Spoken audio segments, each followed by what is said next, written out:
passer donc à l'examen des questions à l'ordre du jour. Je donne la parole à Sylviane pour le premier point concernant la procédure de création de la situation patrimoniale. Oui, bonsoir. Donc, nous avions déjà évoqué, on avait déjà pris une délibération le 5 mars 2020 pour valider le périmètre du SPR. Donc, nous avons commencé à travailler sur le SPR après avoir choisi le cabinet GECO. Je vais refaire un petit historique parce que du coup, certaines personnes présentes dans l'Assemblée n'étaient pas là en mars 2020. Donc, le cabinet GECO a travaillé sur le site patrimonial, la création d'un futur site patrimonial remarquable avec M. Sénéchal et la DRAC. Donc, le travail consistait à faire un diagnostic du patrimoine de Châtelain, faire établir des périmètres, différents périmètres en déterminant certaines choses considérées importantes. Vous avez pu le voir dans le document de présentation que vous avez pu télécharger, où on établit, c'est même exactement 4 périmètres distincts, et après on regroupe et on arrive à un périmètre global. Donc on vous a mis sur table, sur une feuille, c'est le trait noir qui sera le périmètre qu'on proposera à la commission nationale, sachant que c'est cette commission qui de toute façon aura le dernier mot pour valider ou pas le périmètre. Nous, ce qu'on va vous demander de valider ce soir, c'est le document qui va leur être proposé.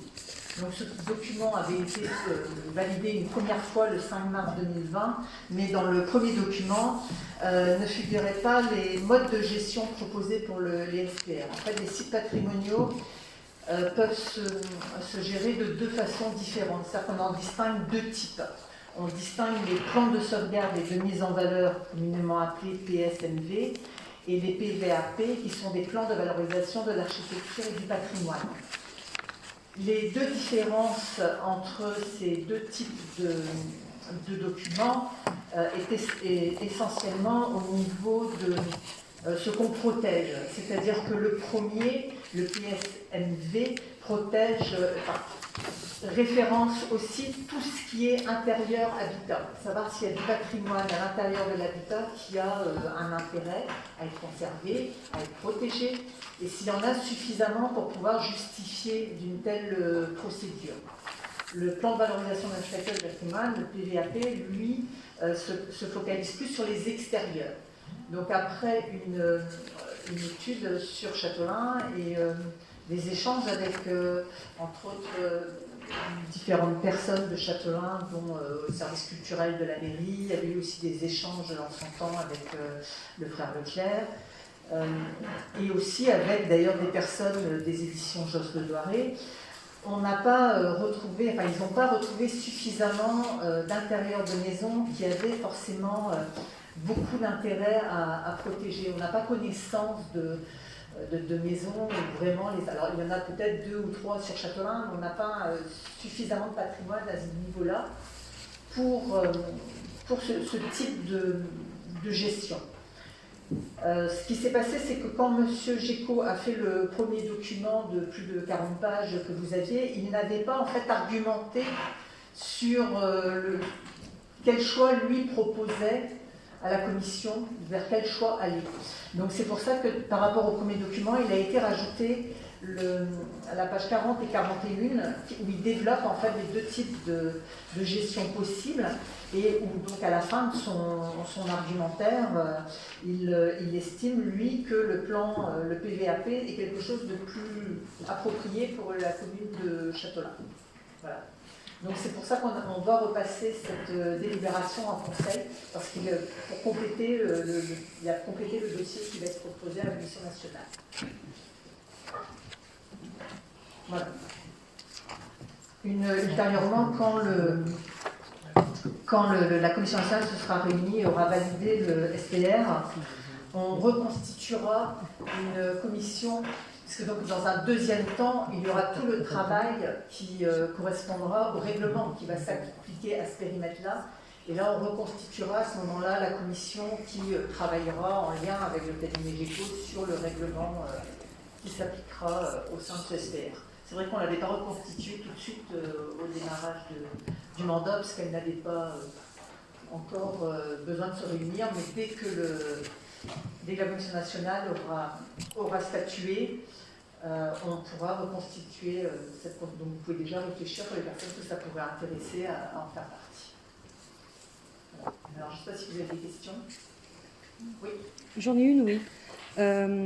Lorsque nous avons reçu notre convocation avec la note de synthèse, avec les délibérations à voter, il était proposé de voter sur le mode de gestion retenu parmi les deux types de modes de gestion. Je termine. Et là, à 16h27, enfin en arrivant, puisque nous étions sur la route, nous venons de prendre connaissance que la délibération proposée n'est pas la même, puisqu'il s'agit d'adopter le document 6 juin et non pas le mode de gestion. Il me semble que ce type de délibération proposée 1 heure avant le Conseil n'est pas très légal. Oui. Bon. Il se trouve que la première délibération... Vous pouvez rire si vous voulez, hein, mais changer une délibération 1 heure avant, je ne sais pas ce qu'en pense... Il se trouve que cette première délibération ne correspondait pas à la délibération qui devait être prise. On avait consulté le cabinet GECO avant d'envoyer le conseil municipal, la convocation au conseil municipal et donc tous les éléments. Monsieur Wagon, malheureusement, n'a pas pu nous répondre avant, dans la mesure où, en général, ces boîtes-là, quand elles travaillent sur des sites patrimoniaux, il s'était absenté pendant toute la semaine pour aller travailler sur un autre site patrimonial sur lequel il travaille. Et c'est vrai que nous, on avait déjà établi cette délibération avant d'avoir eu son aval, au final. Et quand il est rentré le dimanche de sa semaine de travail, il nous a répondu, il a été très réactif, il nous a répondu le dimanche même, en nous disant que ce n'était pas à nous en fait, de prendre une délibération, parce que ce n'est pas nous qui allons proposer le type de gestion, c'est la Commission nationale. Nous, on valide ce que lui propose, mais au final, ce n'est pas nous qui décidons de quel type de gestion nous prenons, ce n'est pas non plus M. Wagon, lui il ne fait que argumenter pour que la Commission nationale aille vers un PVAP, un plan de valorisation du patrimoine architectural. Alors effectivement, la délibération, elle vous est présentée peut-être un peu tardivement, mais sur le fond du projet, ça ne change pas grand-chose. Alors effectivement, la forme, peut-être qu'elle n'est pas tout à fait... elle est peut-être voilà. La forme comporte 50 pages de plus, quoi. Non, parce que le document que vous avez global, c'est celui que vous avez eu. Il n'y a que la délibération qui a été modifiée. Les 50 pages du document, absolument, ce sont les mêmes. Mais il était prévu de voter le type de gestion entre type A ou type B, et là, il est prévu de valider le document avec tout le contenu relatif à ce mode de gestion. J'estime que ce n'est pas la même chose et qu'une heure et demie, on ne peut pas se préparer. Enfin, 10 minutes, on ne peut pas se préparer là-dessus. Donc, je propose de reporter cette délibération.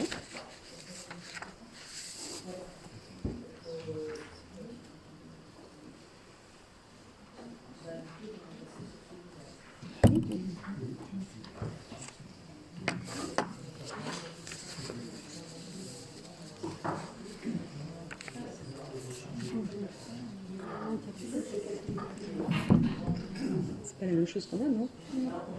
Déjà qu'on s'appuie sur le rapport de M. Wagon.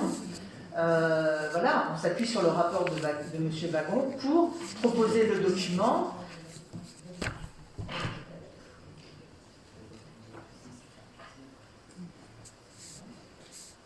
Bon, et pourquoi pas, effectivement. Si effectivement vous ne voulez pas qu'on aille vers un vote, à ce moment-là, on ne va pas... Voilà, on ne va pas, on va pas proposer cette délibération. Et puis si la Commission nationale s'est réunie d'ici là, tant pis, on passera notre tour et puis on perdra du temps, on passera au Conseil de février. Mais au moins on aura étudié bien les choses et on aura pu aussi en prendre connaissance. Il n'y a pas de souci. Il n'y a pas de souci, au mois de février, on repassera ça. C'est pas qu'on ne veut pas procéder comme ça, c'est que quand on vote une délibération aussi importante pour les habitants, on a le droit d'estimer le fameux délai de 5 jours pour étudier exactement le contenu, c'est tout, rien de plus. Je vois la présentation des deux projets de délibération Ce sont les mêmes points qui sont évoqués et les pièces annexes sont les mêmes, il n'y a pas de changement. Après, vous voulez faire du juridisme, vous avez l'intention, si votre souhait, sincèrement, c'est d'attaquer une procédure, de fragiliser une procédure qui est très importante pour la ville de Châtelain, très très importante, je ne vais pas prendre le risque que vous saisissiez le tribunal administratif pour une raison de procédure. Et on va reporter de 2 mois. Voilà, entre retenir un mode de gestion et retenir un mode de gestion tel que prévu dans le rapport avec tous les détails, ce n'est pas la même chose. Excusez-moi, ce n'est pas la même chose.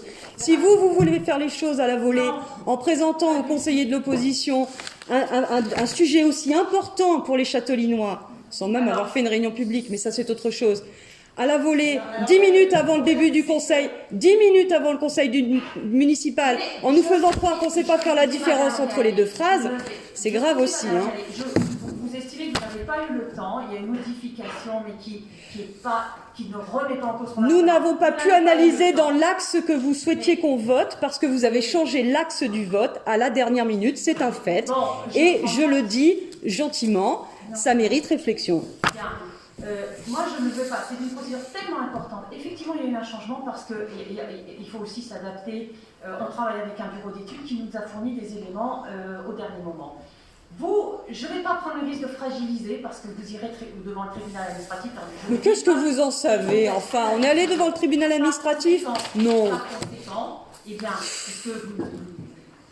je ne prendrai pas un risque sur un point. Je vous dis simplement qu'on a le droit d'avoir un peu de réflexion. Vous faites un conseil municipal dans 5 jours, on votera sur le plan. Permettez de finir ma phrase, s'il vous plaît, on vous a entendu. Donc je voulais simplement dire que ce projet-là, il n'est pas nouveau pour les Châtellinois, il est engagé depuis déjà de très nombreux mois, il a été évoqué, la question du périmètre notamment a été évoquée, etc. Donc vous prenez la suite, vous avez eu des prédécesseurs, et on est dans la continuité. Ne dites pas que pour les Châtellinois, c'est un projet que vous découvrez aujourd'hui, ça n'est pas vrai. Peut-être vous, mais pas les Châtellinois qui ont suivi les conseils municipaux depuis déjà plus d'1 an, 2 ans qu'on est dans cette procédure-là. Mais moi, je ne prendrai pas le risque, parce qu'effectivement, il y a eu un changement dans la journée. Vous estimez que vous n'avez pas eu le temps, eh bien, je prends acte. C'est normal. Je ne juge pas. 10 minutes, c'est juste. Et on ne va pas fragiliser la procédure. Donc, on représente maintenant conseil municipal. Voilà.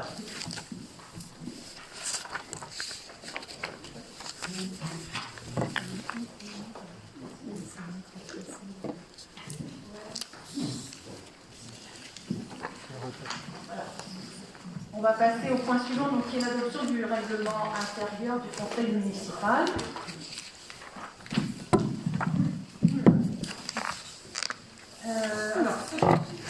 Donc,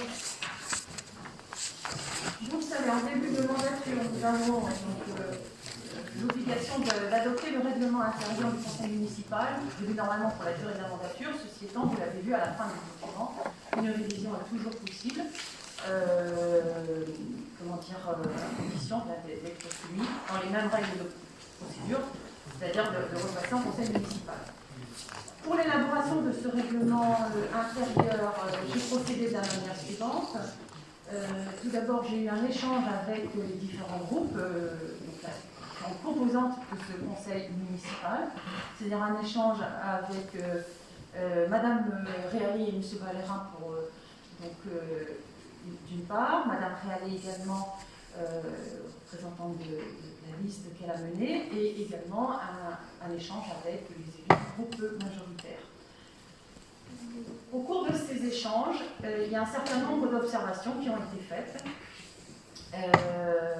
des remarques des uns et des autres, on en a discuté, et ça m'a amené aussi, par rapport aux projets sur lesquels on avait travaillé,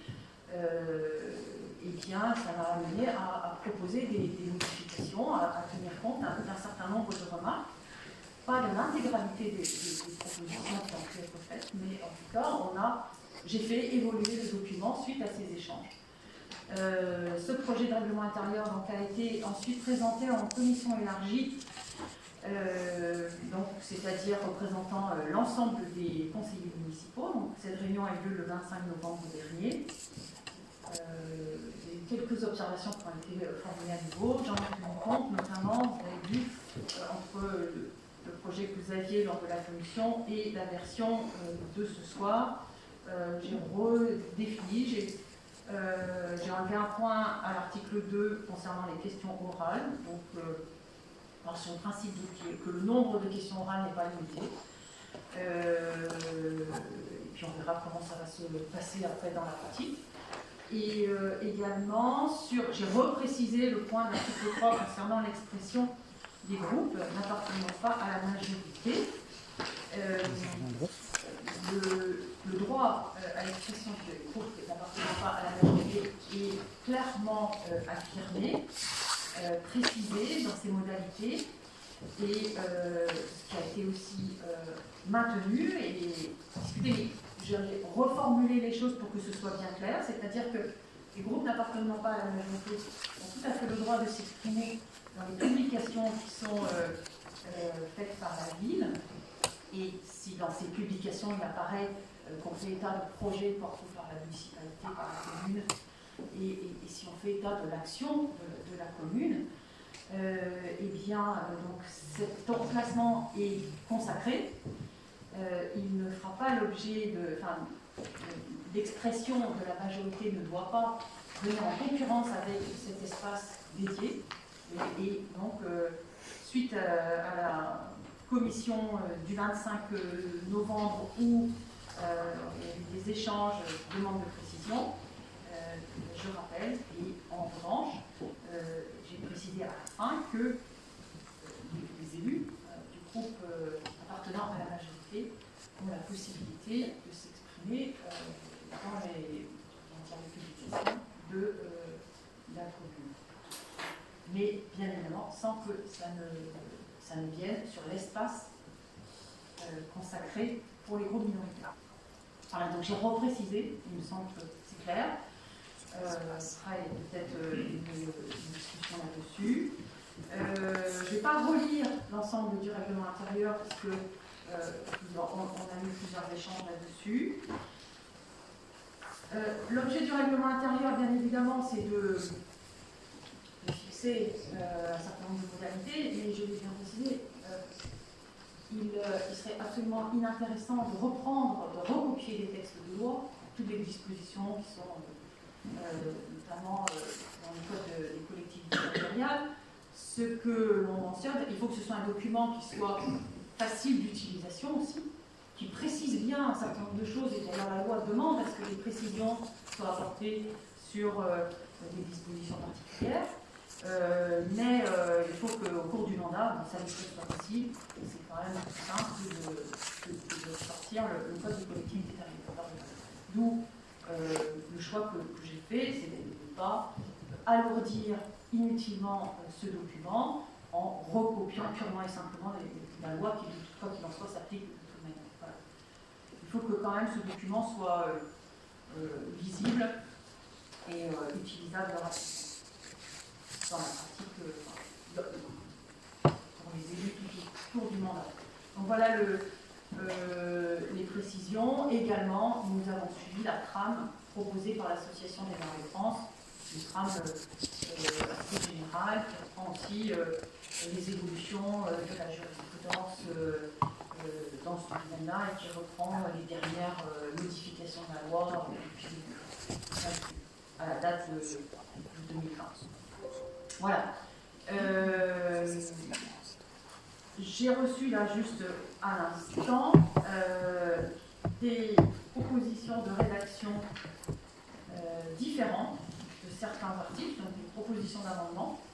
Je vais vous donner la parole les uns les autres pour que vous défendiez votre proposition d'amendement qui sera soumise au vote avant que je vous propose le vote global sur le règlement intérieur. Dans l'ordre, Madame le DG. Oui. Donc on a proposé un amendement au projet du règlement intérieur à l'ordre du jour. Donc on demande une modification de l'article 15 du règlement intérieur sur l'accès et la tenue du public. Donc à ce jour, le public présent n'a pas la possibilité de prendre la parole. Malgré nos propositions pour favoriser la prise de parole du public et pour la démocratie participative, l'article 15 du précédent règlement n'a pas été modifié. Le conseil municipal est un moment privilégié où il est possible de s'exprimer devant l'ensemble des élus. Ce temps nous permettra d'être à l'écoute des citoyens. Il est essentiel d'augmenter la participation des Châteaulinois et de laisser un espace de parole. De laisser un espace de parole nous semble un début indispensable. Les sujets les plus largement discutés sont éclairés par l'intelligence collective. Nous ne pouvons pas demander aux citoyens de se taire dans une démocratie. Donc nous proposons cette modification. Donc article 15, accès et tenue du public. Les séances des conseils municipaux sont publiques. Le public est autorisé à occuper les places qui lui sont réservées dans la salle. Pour favoriser la démocratie participative, 15 minutes seront dédiées à l'expression du public avant la clôture du conseil municipal. Et on garde un emplacement spécial et réservé à la presse.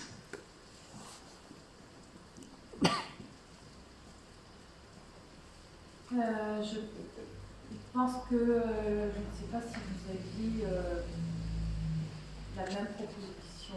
Non, ce n'est pas la même. Sur ce point, alors soit vous présentez tous les amendements et puis ensuite je réponds. Ah, c'est comme vous préférez, vous. Je vais voter, de toute façon, votre proposition sera notée au procès verbal. Je vous laisse à ce moment-là présenter vos deux propositions d'amendement. C'est bon. Et je répondrai globalement. Alors, je vais prendre une question plus simple. Alors, nous, on a plusieurs amendements. Donc, le premier amendement concerne l'article 2, question orale. Alors, ça rejoint un petit peu l'amendement de Mme Léluédé. L'explication, c'est qu'on a eu un refus catégorique de votre part concernant notre souhait d'une demi-heure citoyenne. Vous avez évoqué ça. Nous souhaitons dans cet article intégrer le fait que nous puissions relayer les questions que se posent les habitants de notre ville. Donc on ajouterait un texte dans cette question orale. Tout élu pourra, par le biais des questions orales, être le rapporteur de questions posées par un habitant. Ça, c'est sur la partie question orale. Ensuite, on a deux amendements qui concernent l'article 3, expression des groupes n'appartenant pas à la majorité. Alors, l'objectif est que l'espace d'expression soit exclusivement réservé aux groupes n'appartenant pas à la majorité, le magazine, le site internet et le Castellan Hebdo. Alors, vous avez donné la réponse, on avait échangé sur ce sujet-là. Et je vais faire lecture, elle est très courte, de la réponse du ministère de l'Intérieur qui date du 2 décembre 2010, qui dit « Afin d'assurer aux administrés une information pluraliste, la loi 2002-276 du 27 février 2002 relative à la démocratie de proximité a introduit dans le Code général des collectivités territoriales, par son article 9, des dispositions prévoyant qu'un espace d'expression est réservé dans les bulletins d'information générale diffusés par la commune aux conseillers n'appartenant pas à la majorité municipale, alors que, dans les bulletins diffusés par le département et la région, un espace est réservé à l'expression des groupes d'élus. Ainsi, la notion de groupe d'élus, qui englobe les élus de la majorité comme ceux de l'opposition, n'a pas été adoptée par le législateur en ce qui concerne les bulletins municipaux. Il en résulte, en application des dispositions de l'article 21-21-27-1 du Code général des collectivités territoriales issu de cette loi, que le règlement intérieur du conseil municipal doit définir l'espace d'expression consacré aux seuls élus minoritaires au sein du conseil. De ce fait, on souhaiterait que le texte suivant soit supprimé. Les groupes appartenant à la majorité disposant du droit d'expression politique sur les mêmes supports de communication sans que cela ne puisse réduire l'espace réservé aux groupes minoritaires. Voilà pour celui-ci. Toujours sur les groupes, l'expression des groupes n'appartenant pas à la majorité, donc toujours l'amendement numéro 3. Ça concerne, alors l'objectif est de ne pas être limité en texte, mais d'utiliser toutes les ressources, qui peuvent être les photos, liens, hypertextes, graphiques. Il s'agit dans la loi d'un espace d'expression, pas d'un espace d'écriture. De ce fait, l'expression moderne passe aujourd'hui également par des photos, des graphiques, des liens hypertextes, pour les espaces d'expression sur Internet. Dans le texte, certains passages peuvent être aussi en gras ou en italique. Donc nous souhaiterions que soit supprimée la phrase suivante: les photos graphiques et illustrations sont exclues. Secrétariat de séance, alors on a mis un amendement, on en avait discuté, vous n'étiez pas, a priori pas contre. Nous souhaitons qu'il y ait 2 secrétaires de séance. Alors aujourd'hui, ça n'a pas posé de problème. Un du groupe majoritaire et un du groupe minoritaire. Donc en ajout de texte, le maire ouvre la séance et fait désigner 2 secrétaires de séance, un élu de la majorité et un élu de la minorité. Ce qui de toute façon se passe aujourd'hui, concrètement. Et dernier amendement, il concerne les débats ordinaires, c'est l'article 22. Alors, c'est demandé à enlever. Alors, il y a un passage, je vais le lire. Demander à enlever la notion d'attaque subjective qui ne repose sur aucun fondement et entrave à la liberté d'expression des élus. La subjectivité est tout l'inverse de l'objectivité. La subjectivité est individuelle, elle est susceptible de varier selon la personnalité de chacun. Donc nous voudrions que le texte suivant soit supprimé, qui va lorsqu'un... Alors, je vais reprendre. C'est lorsqu'un membre du conseil municipal s'écarte de la question traitée ou qu'il trouble le bon déroulement de la séance par les interruptions ou les attaques personnelles ou attaques subjectives ou polémiques, la parole peut lui être retirée par le maire qui peut alors faire, le cas échéant, l'application des dispositions prévues à l'article 20. Sachant que la phrase suivante, pour moi, le maire donne la parole au conseiller et peut la retirer si leurs propos excèdent les limites, ça va tout à fait dans le sens. Voilà. Voilà, je crois que j'ai fait le tout.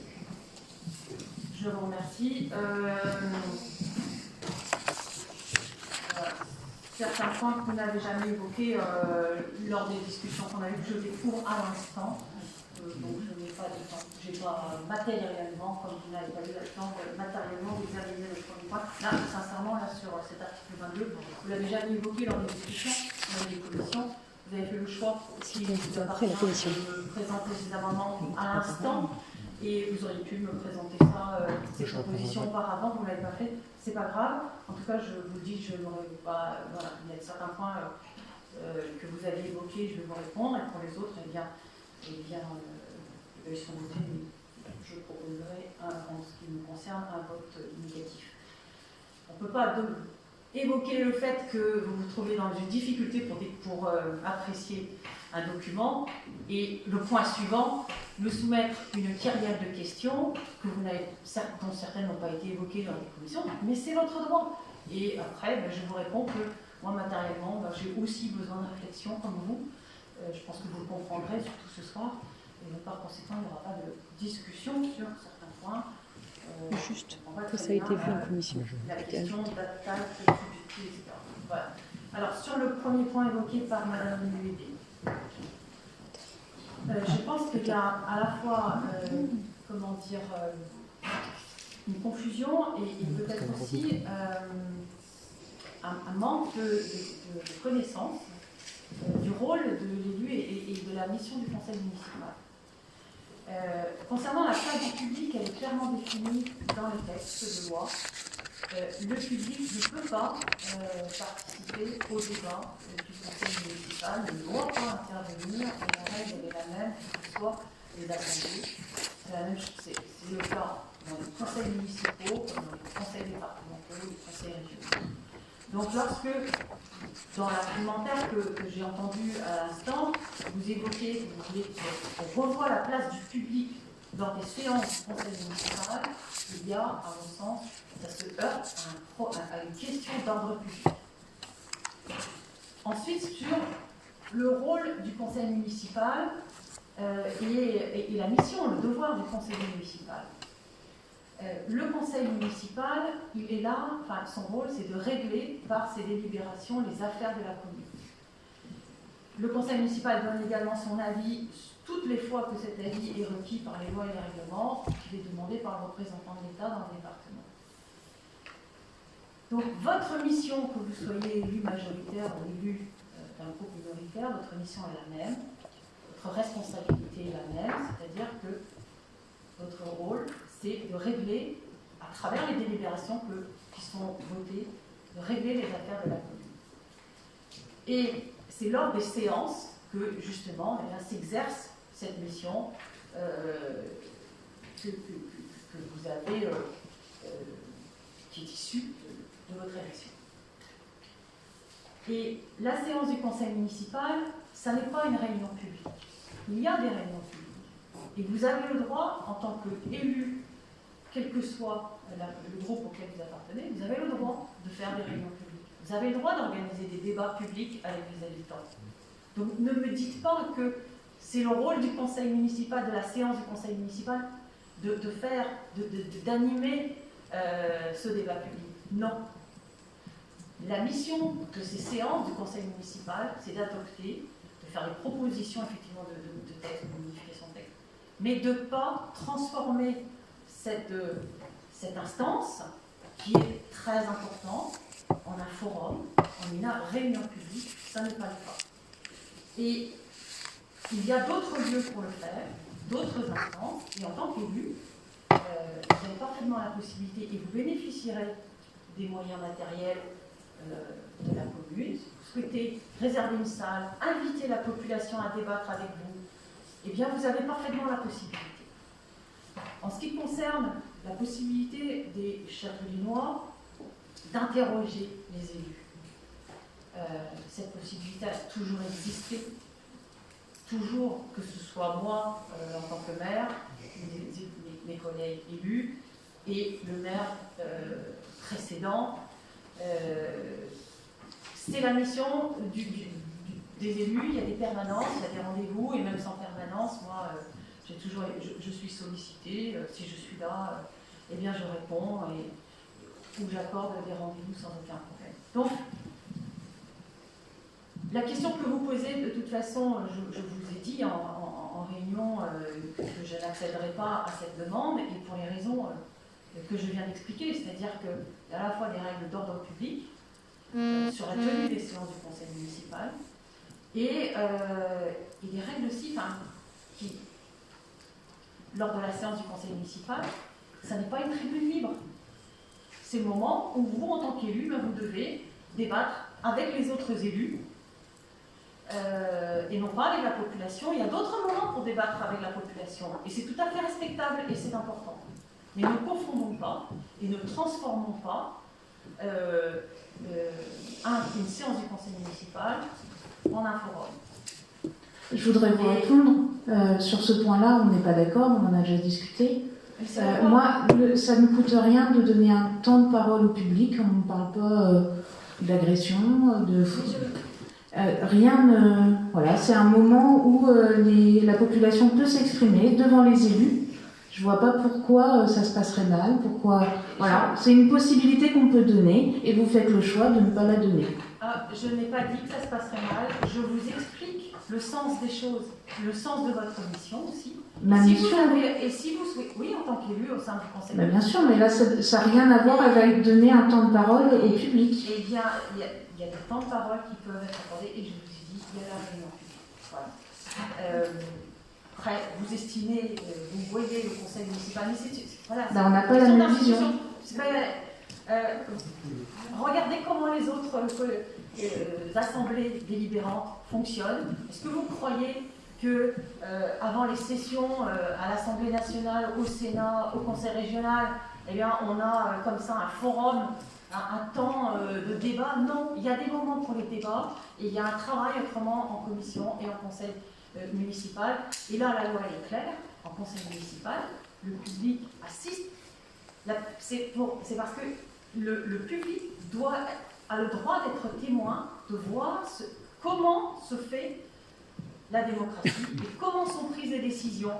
Mais à aucun moment, il a été indiqué que c'était un moment d'échange. Il y a des moments d'échange. Oui, mais vous pouvez créer ce moment d'échange après le conseil municipal. C'est pas interdit. On crée des moments d'échange à l'occasion de réunions publiques, de discussions, de groupes de travail également, lorsqu'on met en place de la concertation, des groupes de pilotage, où on associe aussi des personnes de la commune, eh bien, on met en place ce temps d'échange. Voilà. Ne confondons pas les missions et ne transformons pas... Il n'y a pas de confusion pour nous, hein, il y a juste une demande. Eh bien, je vous réponds il y a des temps pour tout. Voilà. Et là, lorsque vous êtes en conseil municipal, c'est votre responsabilité de participer au débat et de ne pas faire de voilà. Ce ne sont pas des personnes à l'extérieur du conseil municipal c'est pas le moment pour ça. Voilà. Donc, sur les autres points, donc, la demande présentée par M. Vallerin, qui revient un petit peu sur cette question de lueur citoyenne, je vous ai répondu, ma réponse est la même. Après, je ne comprends pas très bien la question orale. Vous avez parfaitement la possibilité de poser des questions orales, et en plus, j'ai retiré la limitation. Et les questions orales, j'imagine, vous les posez parce que peut-être que vous avez été interpellé. Mais voilà, mais je ne vois pas ce que la proposition que vous faites a de pertinent. Enfin, vous êtes élu, vous êtes porté par les habitants, vous avez une mission de représentation. Pourquoi est-ce que vous voulez que dans le règlement intérieur, on indique que vous avez la possibilité de porter la parole de quelqu'un d'autre? Par définition, vous le faites.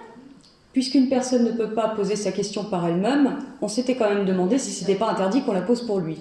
Donc nous voulions être sûrs dans le règlement intérieur que ça n'allait pas vous poser un autre problème. Je pense que... Tout simplement. Non, mais... Donc cet amendement a pour objectif de préciser dans les questions orales que lorsque un citoyen nous demandera à nous, groupe d'opposition, de poser une question pour lui parce qu'il n'a pas cette capacité, en début de conseil par exemple, d'avoir un temps de question, et c'est votre décision, je ne reviens pas dessus, que nous puissions lire sa question lors du moment de question orale, en vous l'ayant déposée 48 heures avant, puisque visiblement la loi ne nous interdit pas de poser la question de quelqu'un d'autre.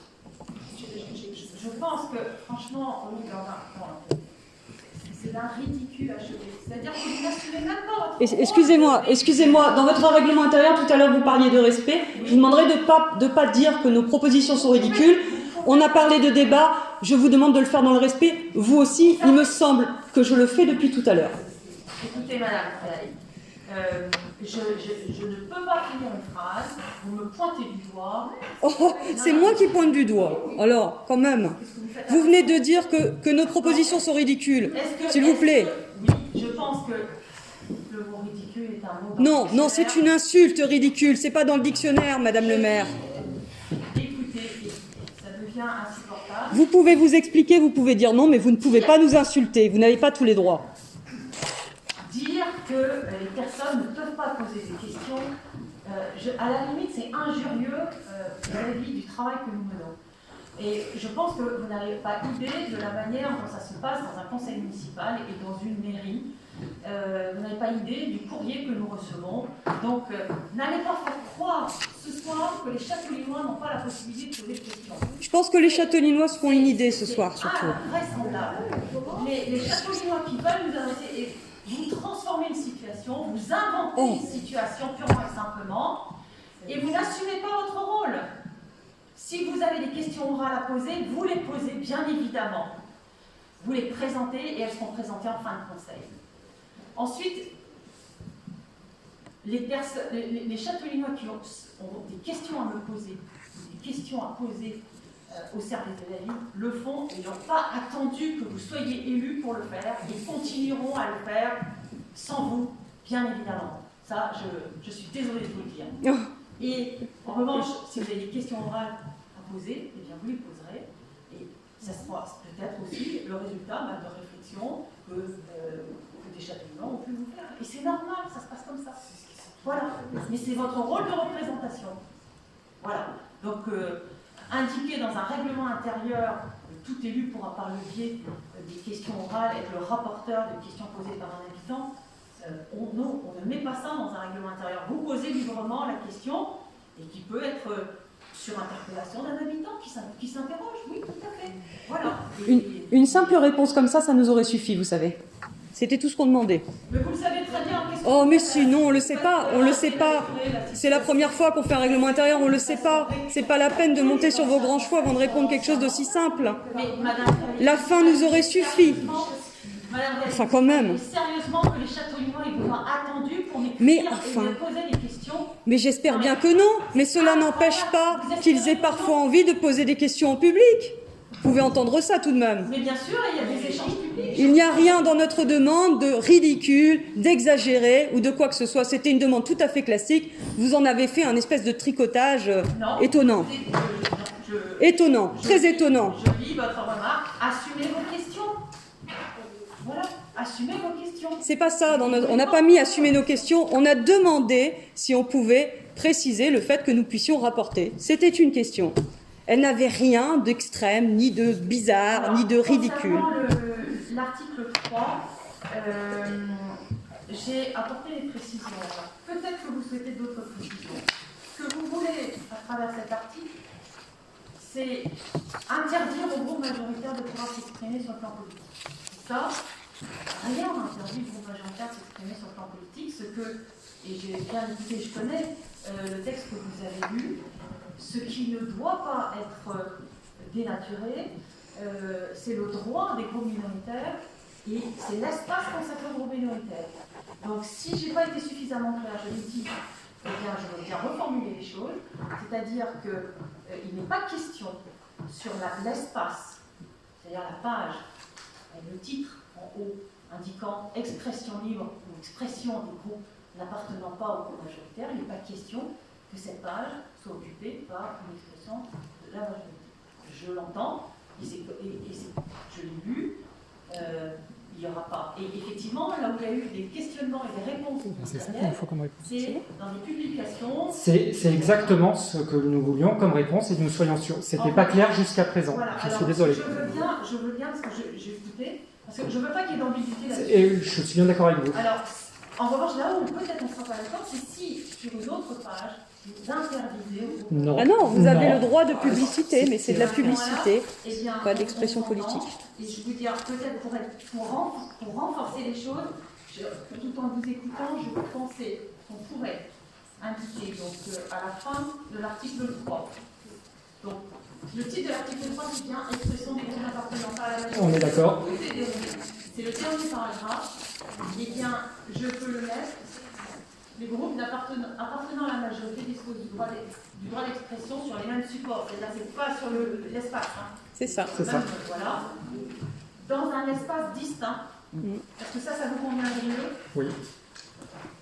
Et en indiquant que C'est cette ça. C'est expression ça la loi. ne pourra pas réduire l'espace réservé aux groupes minoritaires.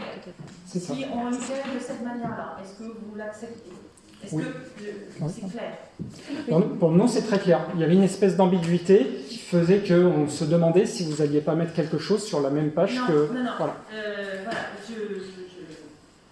c'est ce qui était pratiqué auparavant, mais Très bien. les réponses ministérielles ont été claires, et puis c'est clair, sur la page réservée aux groupes minoritaires, il n'y aura pas d'expression, C'est parfait. il n'y a pas la matière. Voilà. Et donc c'est pour ça que peut-être dans un espace distinct, Dans un les choses sont claires. Très bien. Dans ces conditions, ça vous convient. C'est ça. Donc ça sera noté, mais je vais dans un espace distinct, cette communication ne pourra pas réduire l'espace réservé aux groupes. En revanche, ensuite sur les points, la question des photographies et des graphies, nous on l'a vu à la fois avec le service de communication, et puis je crois que c'était aussi dans les propositions de l'ANF, je ne me trompe pas. Je peux bien donner la parole à ce moment-là à Mme Le Gret pour préciser que en termes de place, etc., c'était pour des raisons de place, et aussi parce qu'on a repris la proposition de l'ANF.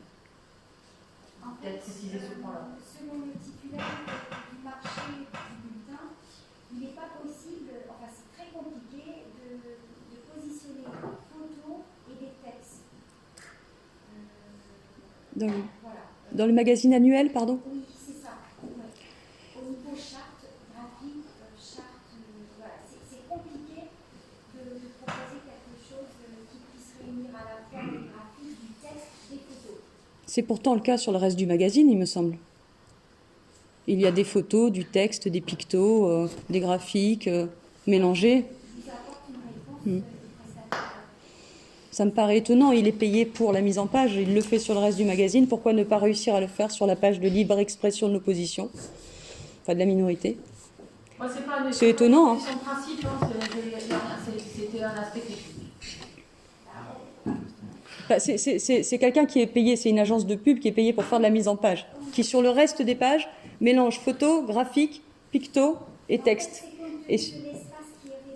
Et sur la page 22, il peut pas. Il peut nous donner un gabarit de photos et charge à nous de respecter. Si la photo n'est pas dans le gabarit, il l'enlève. Enfin, je veux dire, on sait, je pense, Madame Lévédé aussi, calculer le gabarit d'un espace qui serait prédéterminé. Un cube. Voilà l'aspect technique de la solution qui nous a été indiquée. Puis j'imagine que vous avez un BAT, on peut faire des rectifs si jamais il y a quelque chose qui cloche.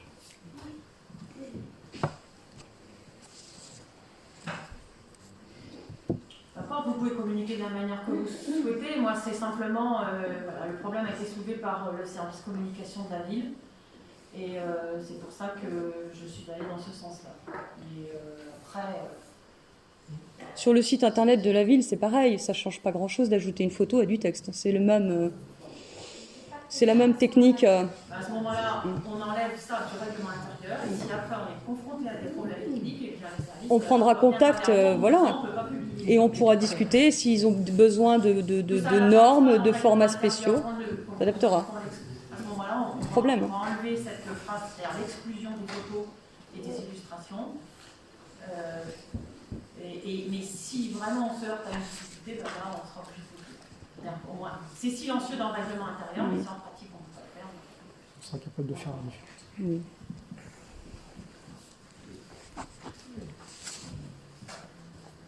Ensuite, secrétariat de séance, Oui. on en a débattu. En pratique, qu'il y ait deux secrétaires, de toute façon, la loi prévoit qu'il y ait un secrétaire et qu'il peut s'adjoindre d'autres secrétaires. Donc sur le principe, en revanche, le faire noter dans le règlement intérieur, on ne sait pas. On peut très bien avoir des séances où le groupe minoritaire n'est pas là, pour une raison de y avoir, hein, pour une raison politique. Donc le mentionner, ça n'a pas d'intérêt.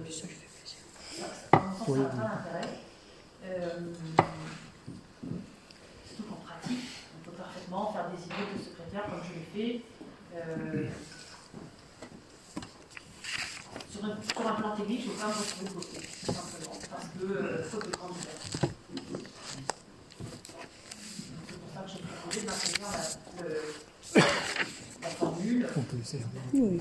Oui, non, mais on peut laisser. Aujourd'hui, vous avez démontré qu'il n'y avait pas de souci particulier, de toute façon. Aujourd'hui, comme hier, on a toujours proposé un solution. On est d'accord, on est d'accord. Non, on en avait discuté, il n'y avait pas de problème particulier. Et puis aujourd'hui, on peut ne pas mettre cet amendement, il n'y a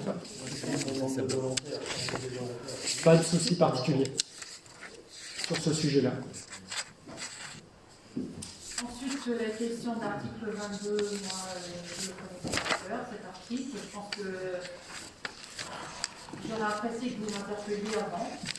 Il a fait son apparition mercredi dernier, hein, après. Non, avec parce la convocation. Oui. Ça aurait été bien plus pratique. Alors, une petite précision quand même, puisqu'effectivement, il n'y était pas le 25, il est apparu le 27, nous on l'a vu après aussi. C'est pour ça qu'on l'a rajouté. Et Non, apparu encore après. À la convocation. À la convocation. à la convocation. Ça a été rajouté. Je pense que si on l'a indiqué, c'est pas parce qu'on l'a vu dans son modèle. Le texte suivant. Le document figure dans la proposition de l'AMF. Voilà. Donc, Mais nous ne l'avions pas eu en Si, commission. on l'a eu en Si. commission. Vous l'avez eu? Si, on l'avait eu. Ah oui, d'accord. Mais on l'avait pas vu parce qu'on a eu le texte de la commission le soir de la Ah oui, commission. c'est vrai, Effectivement, ça avait été- on n'est pas passé en détail sur tous les points. Hein. Donc, Alors, en fait, c'est que le texte suivant, donc la phrase suivante, dit à peu près la même chose. la conséquence est la même chose. Le maire donne la parole au conseiller et peut la retirer si leurs propres excès, à mon avis, suffit amplement.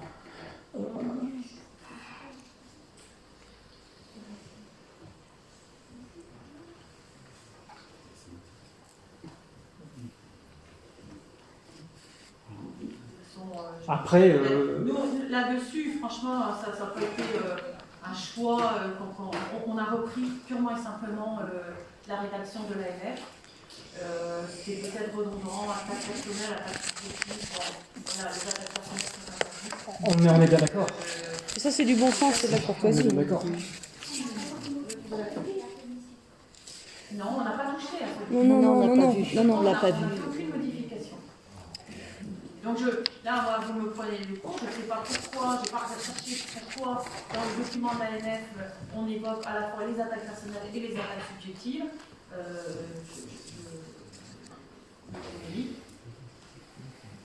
Les attaques subjectives, vous ne trouvez pas ça un peu... où est la limite de la liberté d'expression? Subjectif, ça veut tout et rien dire, quoi. Subjectif, ça ramène au sujet.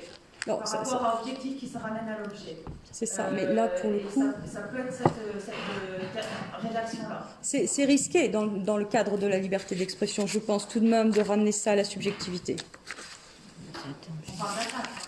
Oui, d'attaque, mais qui va décider ce qu'est une attaque? Si c'est subjectif, l'émotion de chacun? Je pense que tant qu'il n'y a pas d'insulte, qu'il n'y a pas d'attaque personnelle, effectivement, de choses comme ça, en gros, ce qui est nommé dans l'avant-dernier pavé, il n'y a pas de raison non plus de stopper un débat. J'ai pas eu le temps de vérifier ces points-là et pourquoi l'AMF avait rédigé de cette manière-là. Moi, j'ai le règlement de l'AMF sous les yeux et je sais pas, alors attendez.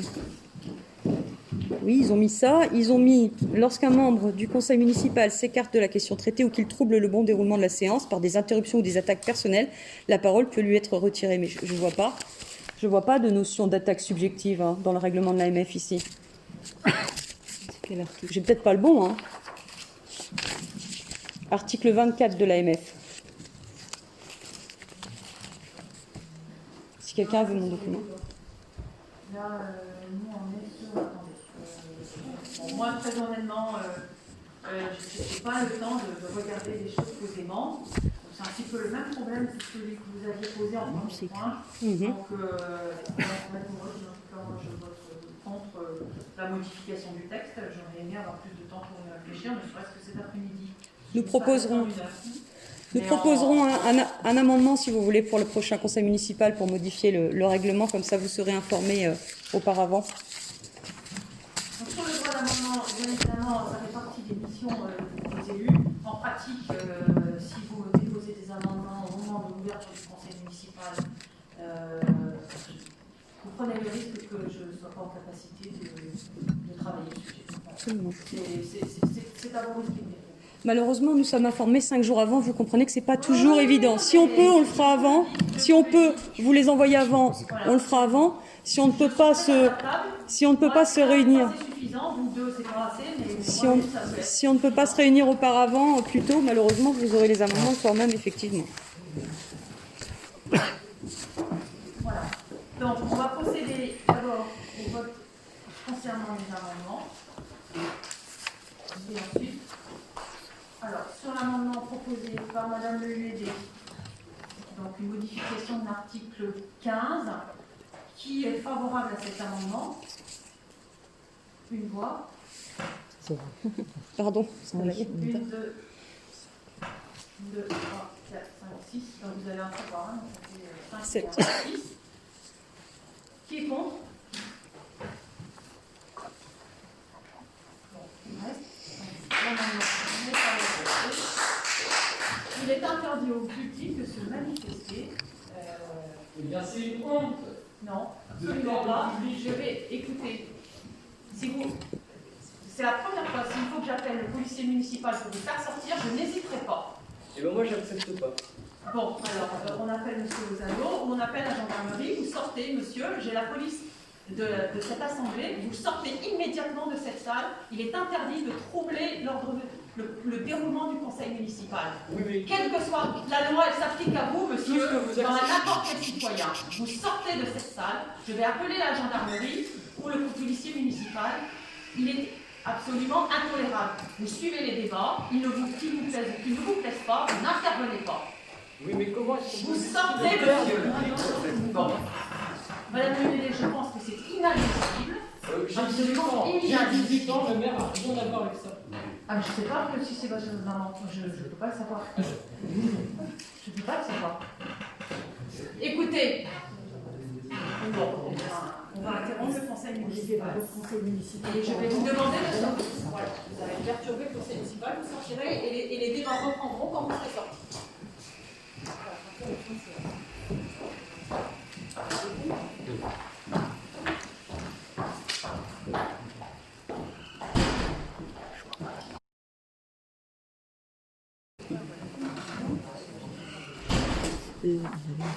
Bien. Nous allons reprendre. Le principe démocratique, c'est de respecter les votes qui sont régulièrement adoptés. Ça, c'est le b.a.-ba de la démocratie. Donc, sur cet amendement, il est rejeté. Les amendements suivants, sur l'amendement proposé, donc, qui a été présenté par M. Valérin. L'amendement numéro 1, relatif aux questions orales. Qui est pour cet amendement? 1, 2, 3, 4, 5, 6. Qui est contre? Le reste. Merci. Concernant l'expression des groupes n'appartenant pas à la majorité, donc là, on a retravaillé le point. Voilà, c'est un peu une proposition d'amendement commun porté par. Donc sur les précisions que j'ai apportées, qui est pour? Moi je suis favorable. D'accord. Si je vois, est-ce qu'il y a des abstentions? Une abstention. Donc une abstention, le reste pour. Sur la proposition d'amendement numéro 3, on veut faire supprimer les photographies. Donc là, on peut les supprimer, effectivement. Donc, moi, je veux bien y faire droit. Et adopter cet amendement. Tout le monde est pour. S'il y a des abstentions. Une abstention. Et on verra après le problème technique. Il y a une souris au plafond. Une souris.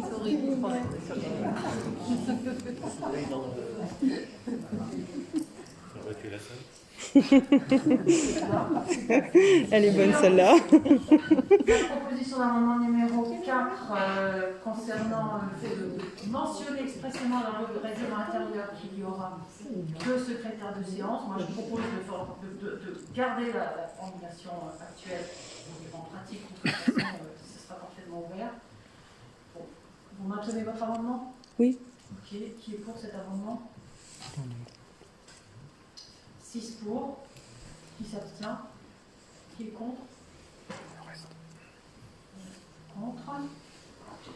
Sur l'amendement numéro 5, concernant les débats, le déroulement des débats, moi je n'ai pas eu le temps matériel de travailler ce sujet. Je pense que la rédaction qu'on avait proposée depuis l'origine est conforme. En tout cas, on s'est tenu à la proposition de l'Association des maires de France. Est-ce que vous maintenez votre amendement? Absolument. Qui est pour? Complètement. Donc 5 pour. Qui s'abstient? Une abstention. Qui est contre?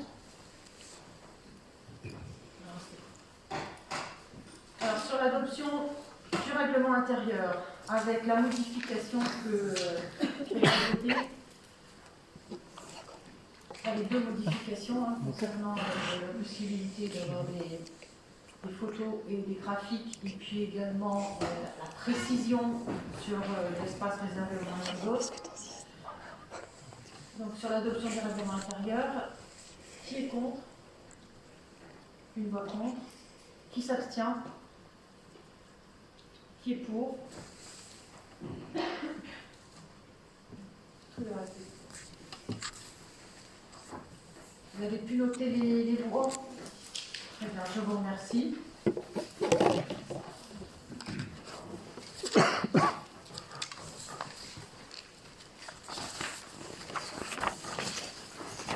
On va passer un point suivant, admission en non-valeur des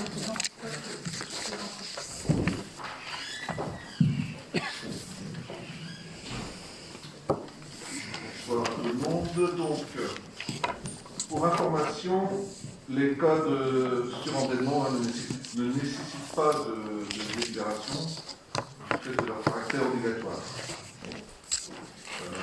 Les créances effacées pour cause de surendettement ont déjà été traitées sur l'année 2020 et elles totalisent 44 pièces comptables pour un montant de 2649,50 €. Le Trésor nous a transmis les éléments concernant les créances irrécouvrables. Pour rappel, nous avions anticipé cette dépense en votant un surplus de 4 000 € en octobre dernier lors de la décision modificative numéro 1.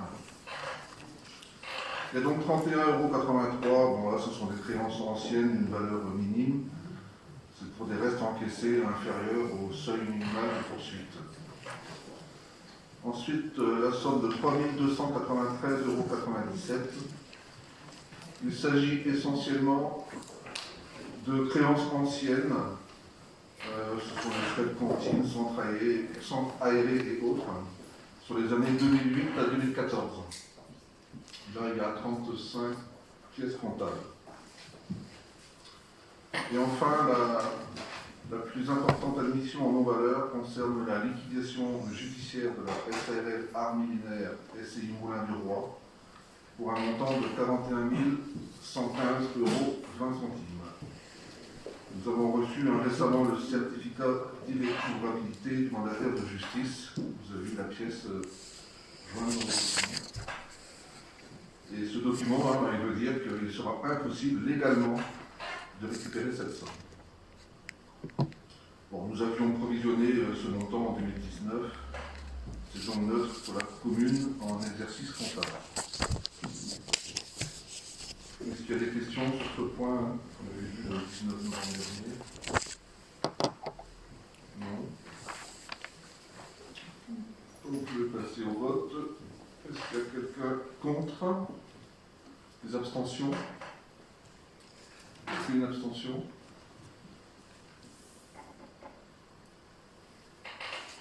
Les autres sont pour.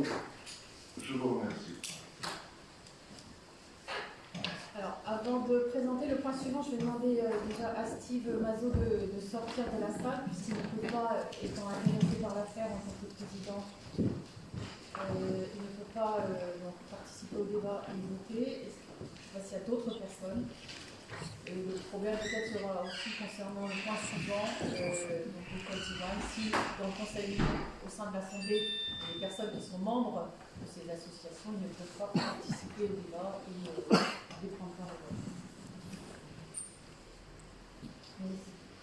Donc, il vous est proposé, comme c'était passé en commission le 19 novembre 2020, une participation communale de 1,20 € par repas servi aux enfants du Châteaulin à la cantine de l'école Saint-Joseph-la-Plaine pour l'année 2020.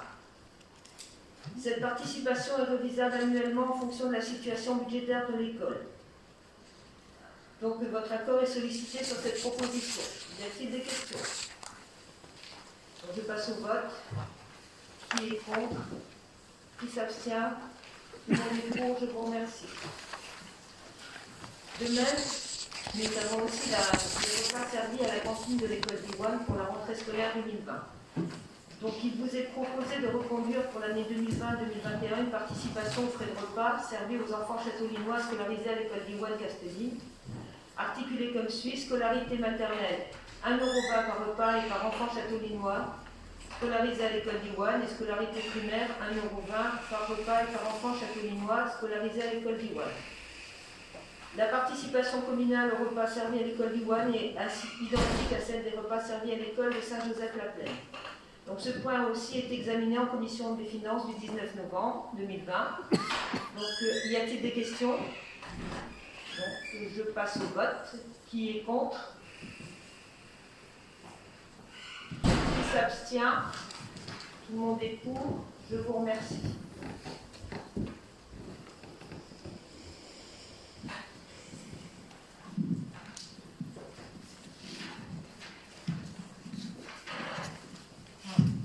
Je présente le point suivant, mais Didier ou Marie-Pierre pourront intervenir aussi pour apporter des précisions éventuellement.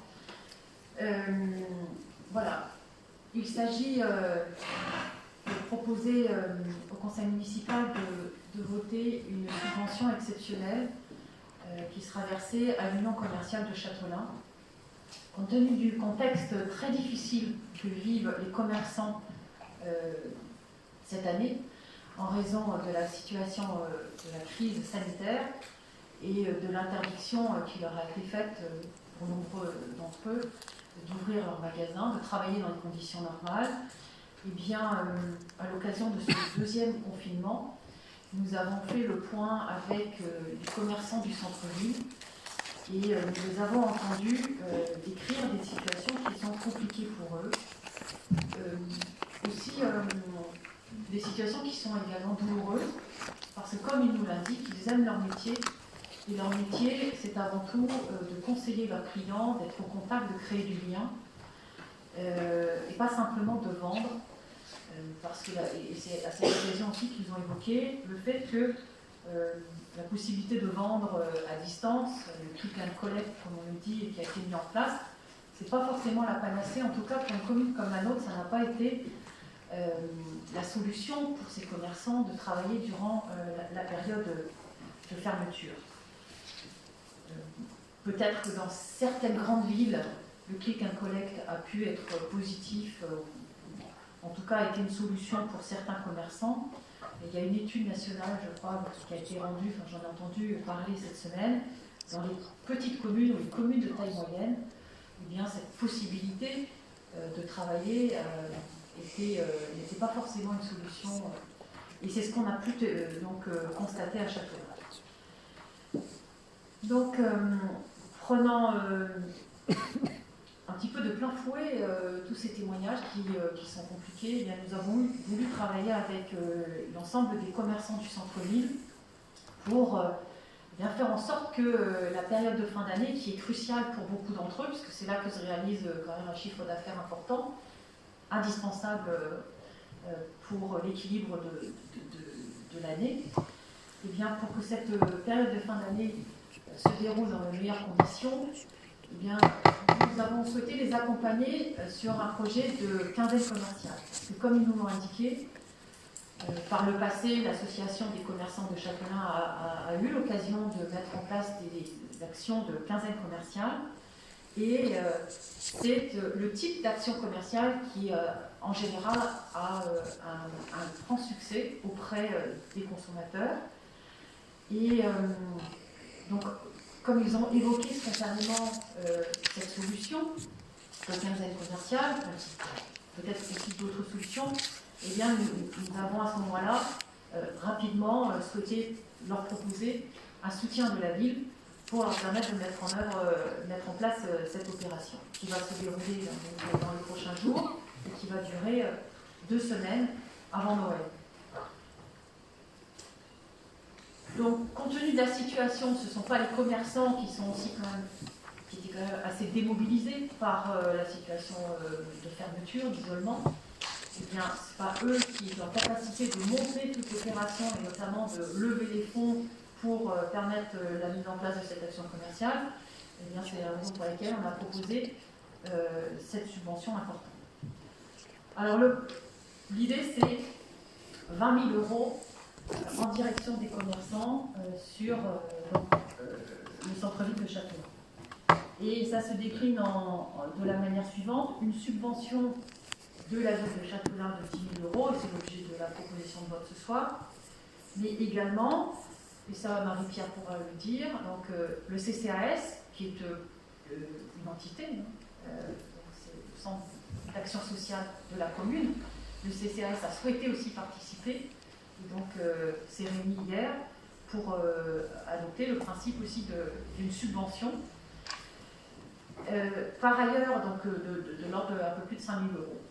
Par ailleurs, dans le but aussi de reconnaître l'investissement particulier des agents de la collectivité, à la fois commune et CCAS, eh bien, tout au long de cette année qui a quand même été très difficile, nous avons souhaité proposer des bons d'achat, un cadeau de Noël exceptionnel, et Steve le présentera tout à l'heure dans la délibération suivante. Mais ça, voilà, c'est le volet complet, c'est-à-dire quand je parle de 20 000 € en direction des commerces du centre-ville pour ce dispositif, il se décline de cette manière-là. Donc c'est pour ça que je sollicite pour voter une subvention de 10 000 € qui va s'ajouter à la subvention du CCAS et vont s'ajouter aussi les bons d'achat qui vont être accordés au personnel communal. Là, il s'agit d'un cadeau de Noël. Ces bons d'achat devront être utilisés exclusivement dans les commerces de la ville de Châteaulin. Donc voilà pour vous expliquer le contexte. Peut-être que à la fois Marie-Pierre et Didier, vous pouvez donner plus, rentrer dans les détails du dispositif avant qu'on passe au vote et puis on nous des questions.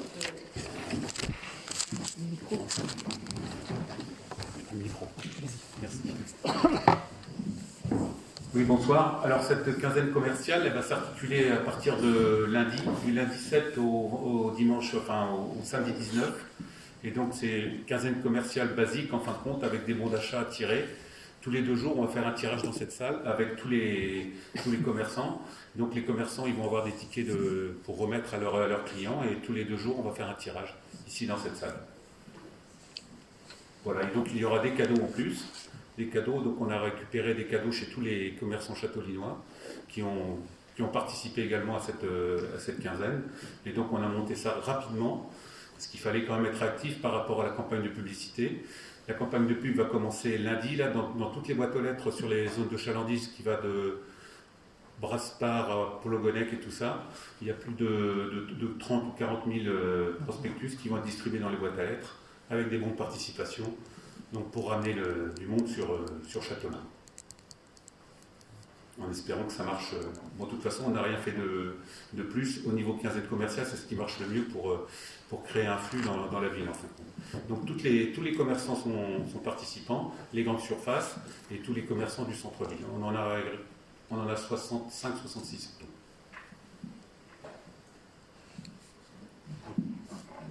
Si vous avez d'autres questions.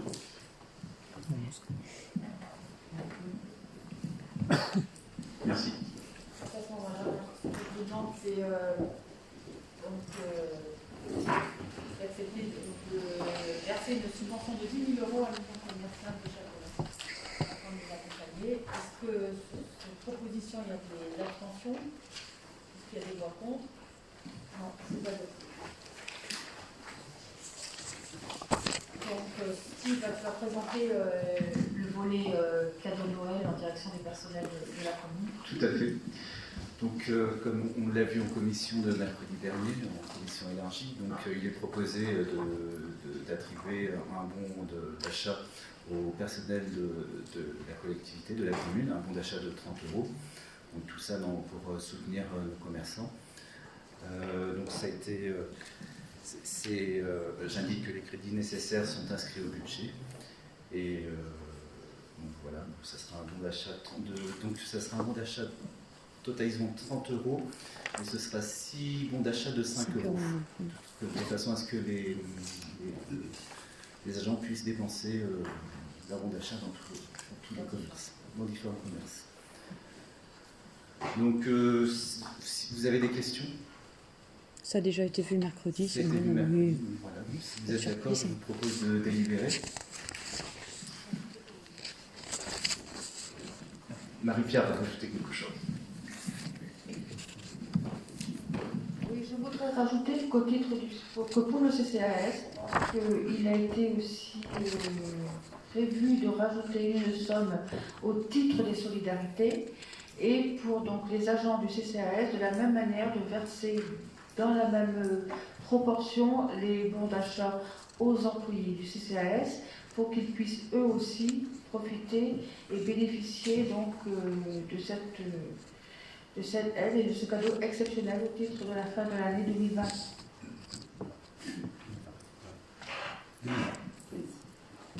Voilà, si vous avez des questions pour le CCAS, le conseil d'administration donc exceptionnel s'est réuni donc pour voter ce cadeau exceptionnel et tous les membres étaient unanimes pour ce geste du CCAS envers les agents.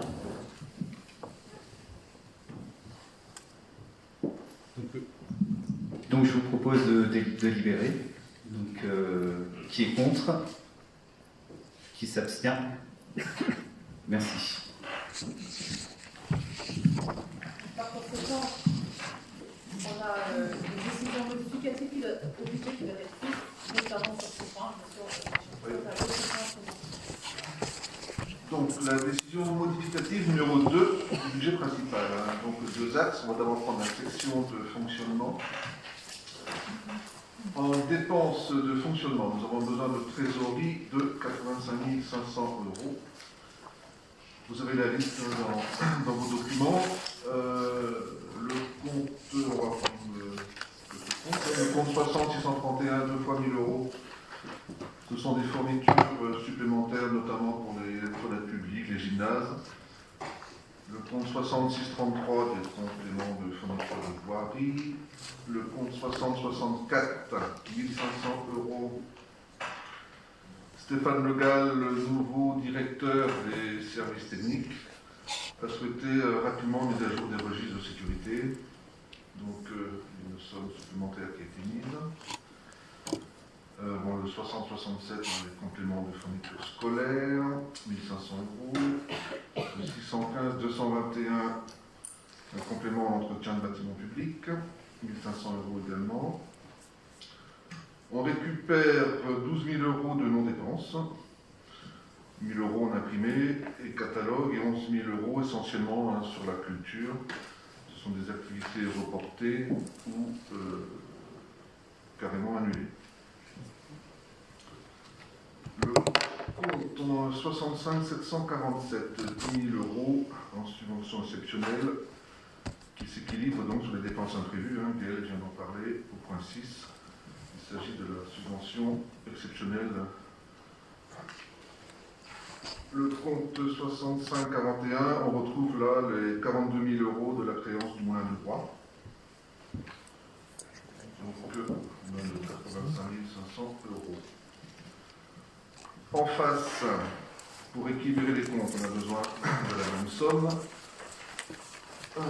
Les comptes 70-11 et 701-241. On avait déjà parlé de ces comptes-là lors de la décision modificative numéro 1. Nous avions déjà affecté une partie des recettes, 86 000 et 80, sans en prendre la totalité. Donc cette fois-ci, nous affectons 33 000 et 10 500.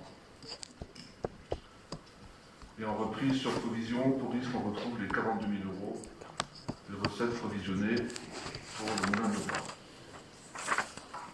Soit un total de recettes de fonctionnement, 85 500. Avant de passer à la section investissement, vous avez des questions sur le fonctionnement? Alors je passe donc à la section d'investissement. Nous avons besoin donc de trésorerie de 65 000 € pour l'achat d'un tractopelle pour faire face aux tempêtes, aux inondations. Le remplacement de ce véhicule est nécessaire. Donc on prévoit le remplacement et on diminue de 18 000 € les dépenses imprévues en investissement, soit un besoin de 47 000 €. Et on retrouve en recette d'investissement les 47 000 € du virement de la section de fonctionnement qu'on a vu tout à l'heure. Il y a des questions sur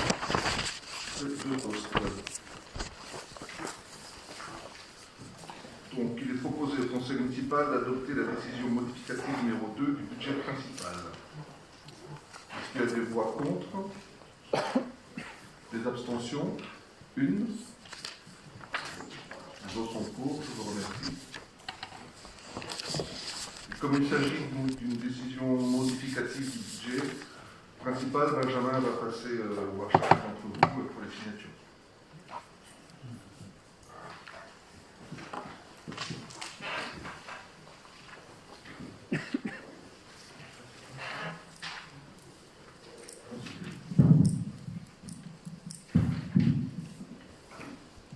Point suivant, donc transfert des résultats des budgets eau potable et budget assainissement collectif donc, à la communauté de communes de Clé-Blanche à Félin-Porzé. Je vous lis le cours des délibérations, en fait je vous donnerai quelques éléments. La finalisation des opérations de transfert de compétences eau potable et assainissement au profit de la communauté de communes de Clé-Blanche à Félin-Porzé implique le transfert d'une partie des résultats des budgets annexes clôturés. Il est rappelé que les services publics industriels et commerciaux sont soumis au principe de l'équilibre financier posé par les dispositions du Code général des collectivités territoriales. L'application de ce principe nécessite l'individualisation des opérations relatives aux services publics industriels et commerciaux dans un budget spécifique et son financement par la seule redevance acquittée par les usagers. Donc là, c'est un rappel des règles en matière de fonctionnement de ces budgets. On appelle ça aussi des budgets annexes qui s'équilibrent par donc les recettes versées par les usagers. Alors, concrètement, avant de donner les éléments budget par budget, je vous rappelle le transfert de la compétence eau et assainissement qui a eu lieu, qui est intervenu l'année dernière, enfin qui est effective au 1er janvier 2020. Pour l'exercice de cette compétence, ont été transférés un certain nombre de biens meubles et immeubles. C'est ce que dit la loi. Pour que la communauté de communes puisse exercer sa compétence, bien évidemment, elle doit bénéficier de ce transfert de biens meubles et immeubles. En revanche,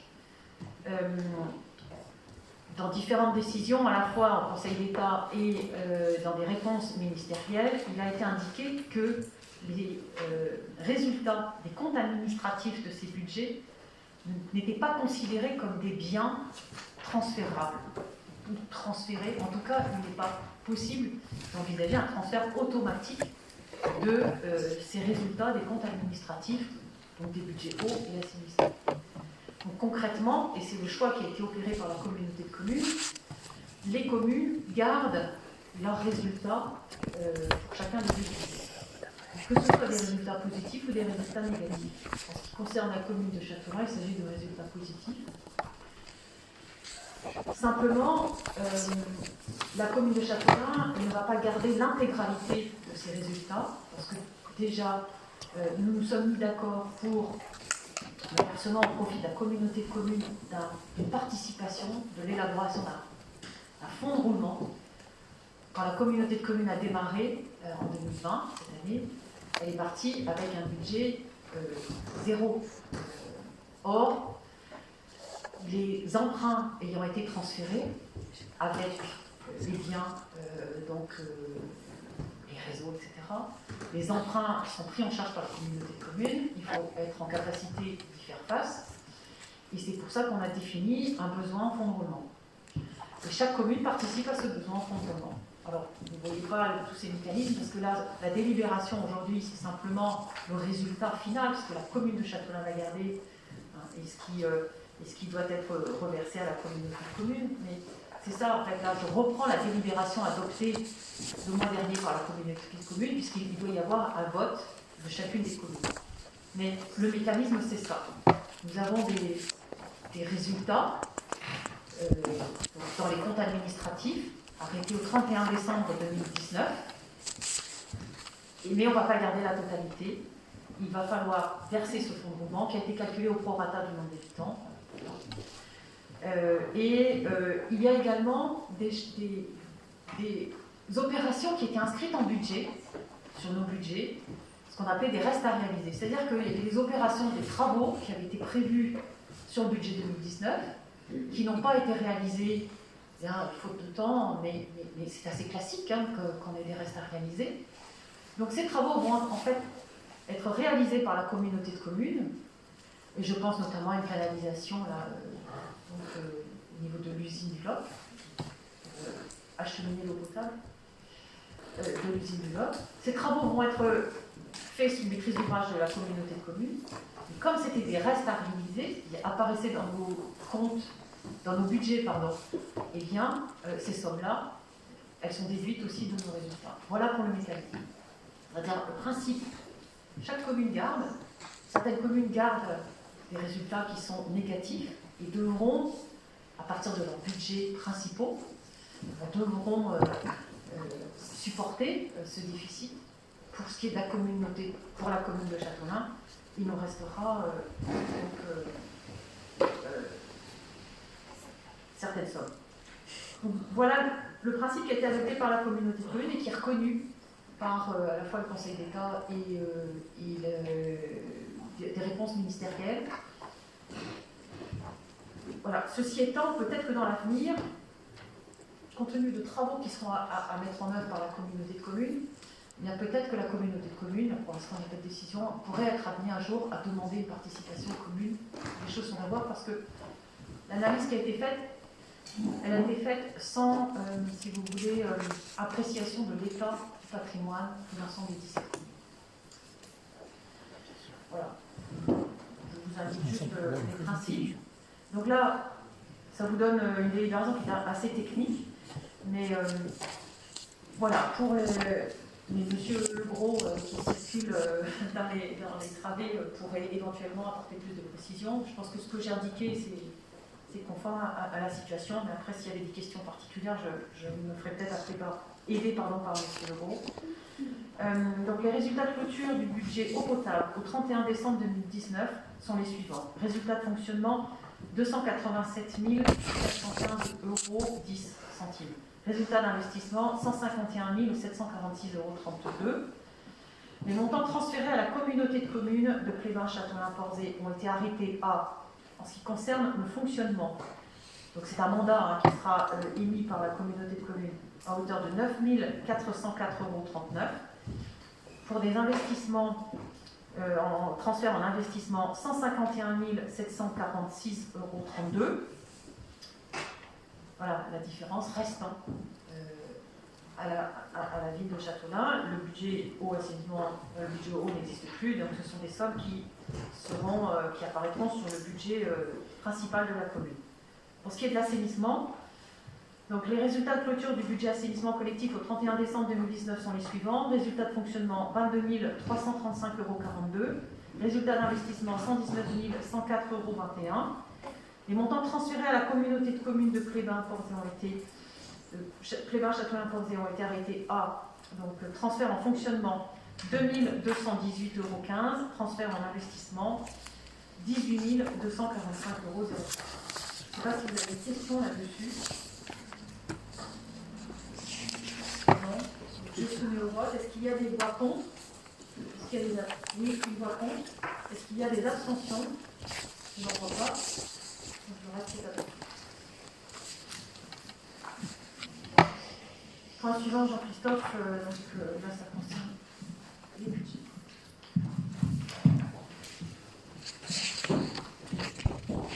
Donc, le point 10, autorisation d'engager les dépenses d'investissement 2021 avant le vote du budget définitif 2021. Comme chaque année, il vous est proposé d'autoriser d'engager les dépenses d'investissement 2021 avant le vote du budget primitif. En effet, actuellement, le vote du budget primitif de la commune a lieu en mars de chaque année, fin mars généralement.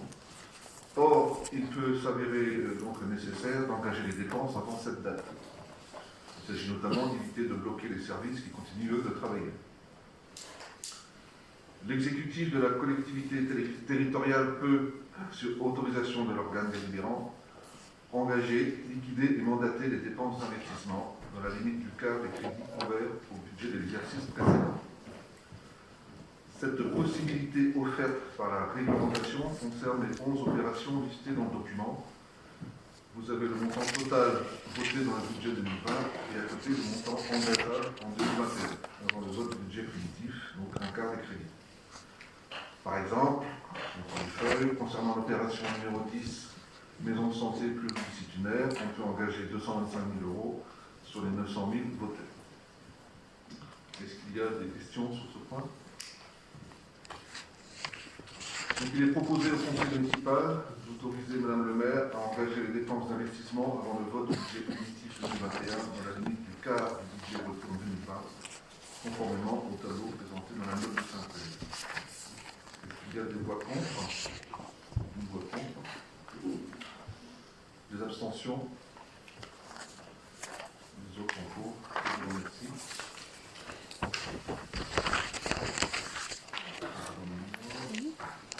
Proposition de tarifs communaux pour l'année civile 2021. Vous avez donc en annexe les propositions de tarifs communaux applicables dès le 1er janvier 2021. Il est proposé, en principe général, de maintenir les tarifs au niveau de l'année 2020.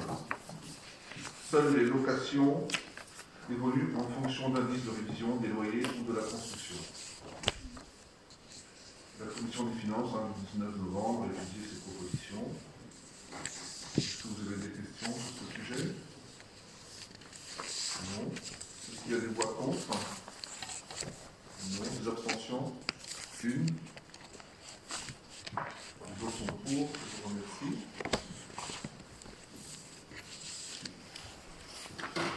Donc la DSP du camping municipal, par courrier officiel reçu donc le 15 octobre dernier. Oh non, c'est moi. C'est peut-être trop tard, vous me dites. Hein. Mais sur la délibération d'avant, j'avais juste une question. Dans la pièce jointe qui nous est adressée, dans les emplacements des halles, n'apparaît pas l'Office du tourisme. Non, c'est normal. Parce qu'il s'agit d'une compétence communautaire et donc c'est une mise à disposition gratuite. Donc c'est une mise à disposition gratuite. Oui. D'accord. C'est la règle. D'accord, très bien. Merci pour la précision. Donc le point 12, la DSP du camping municipal. Donc on a reçu un courrier officiel le 15 octobre dernier. Le délégataire du service public du camping municipal de Rodavenne nous a fait part de sa cessation d'activité en 2020, bien que l'échéance du contrat de DSP soit établie en mars 2023, motivant donc sa décision par l'impact de la crise actuelle sur son activité. À cette occasion, pour ce motif, il sollicite une demande d'exonération de la redevance 2020. La redevance est assise sur le chiffre d'affaires de la saison précédente, selon le tableau présenté sur le document. Donc pour un chiffre d'affaires 2020 estimé à 95 000 €, la redevance serait de 4 000 € et une réduction de 25%, ça aurait une diminution de 1 000 € de la redevance. À titre informatif, le chiffre d'affaires de 2019 était de 112 278 € et pour 2018 de 112 883 €. Je précise bien qu'il s'agit du chiffre d'affaires savant calcul de la redevance. Il ne tient pas compte du chiffre d'affaires de la restauration qui a été mis en place en 2017 et qui a été mis en gérance en 2019. Ces sommes-là ne rentrent pas en compte pour la redevance. Donc il est proposé au conseil municipal d'accorder une réduction de 25% de la redevance perçue en 2021, calculée sur le chiffre d'affaires de la saison 2020. Est-ce qu'il y a des questions sur ce point? Donc le vote, qui est contre? Qui s'abstient? Une abstention. Les autres sont pour. Je vous remercie.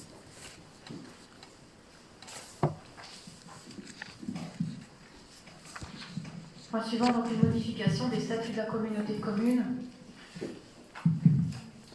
Je ne sais pas si vous avez en tête les statuts de la communauté de communes. Enfin, une des compétences concerne le traitement des falaises de Port-Launay et la lutte contre le risque d'éboulement à Port-Launay. La communauté de communes, dans le cadre de l'exercice de cette compétence, a mené un certain nombre d'études, a travaillé depuis plusieurs années, mais depuis les dernières élections de mars 2020, le maire de Port-Launay et son conseil municipal ont émis le souhait de reprendre cette compétence et donc de poursuivre notamment en phase réalisation des travaux ce projet de sécurisation des falaises de Port-Louis. Ça a été discuté en bureau communautaire et le maire de Port-Louis a expliqué sa motivation. Ça a également été voté ce retour de la compétence au profit de la commune de Port-Louis. Donc ça a été voté également en conseil communautaire. C'est un droit, c'est-à-dire que c'est assez exceptionnel, mais il est possible d'opérer un transfert dans l'autre sens. Ce sont pour des raisons pratiques. Il faut savoir que même quand cette compétence a été exercée par la communauté de communes, on avait absolument besoin de s'appuyer sur la commune de Port-Louis, qui est principalement concernée.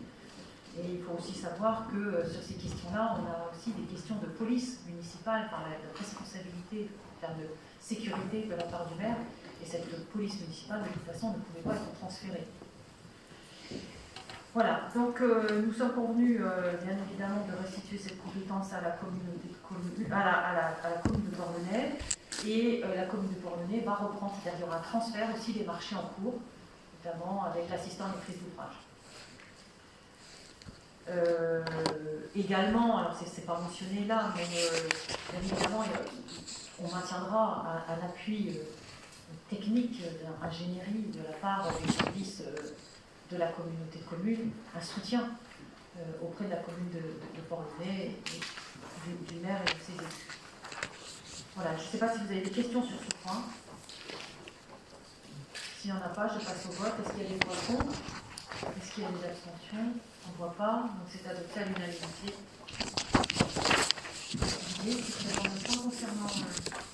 Le point 14, l'ouverture des commerces le dimanche en 2021. Donc on demande l'avis du conseil municipal. Donc la loi de 2015-990 du 6 août 2015 pour la croissance, l'activité et la légalité des chances économiques, dite loi Macron, définit le cadre réglementaire en matière d'ouverture des commerces le dimanche. Le Code du travail permet aux maires de déroger au principe du repos dominical des salariés dans la limite de 12 dimanches par an. Pour chaque catégorie de commerce de détail, il s'agit d'une dérogation collective dont va bénéficier la branche commerciale tout entière.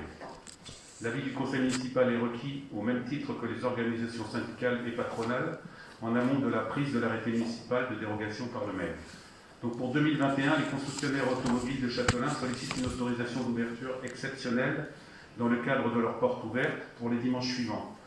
Le 17 janvier 2021, le 14 mars 2021, le 13 juin 2021, le 19 septembre 2021 et le 17 octobre 2021. L'établissement Malice sollicite une dérogation dominicale pour les dimanches suivants, le 28 novembre 2021, le 5 décembre 2021, le 12 décembre 2021, le 19 décembre 2021 et le 26 décembre 2021. L'établissement Leclerc ne sollicite pas de dérogation dominicale pour 2021. Les établissements Lidl et Intermarché n'ont pas répondu au courrier de la mairie envoyé le 20 octobre 2020 leur demandant de faire part de leurs souhaits. L'avis du conseil municipal est requis pour cette demande. Des questions? Qui vote contre?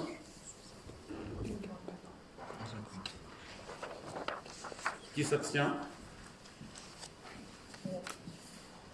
Pas d'abstention? Tout le monde pour? Je vous remercie.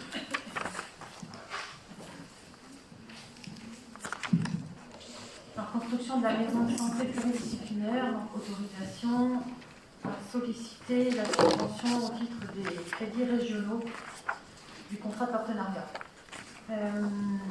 Voilà, donc vous avez dans le projet de délibération le plan de financement prévisionnel pour ce projet de construction qui a démarré. La construction a démarré au mois de septembre, se déroule dans des conditions tout à fait satisfaisantes. Lors d'un dernier point, l'architecte nous indiquait qu'il était plutôt en avance par rapport au calendrier qui a été mis en place. Je vous rappelle que la date retenue dans le marché pour la livraison, c'est novembre 2021. Mais peut-être, avec un peu de chance, nous pourrions pouvoir terminer la construction pour octobre. En tout cas, si les choses se déroulent comme ça se passe actuellement.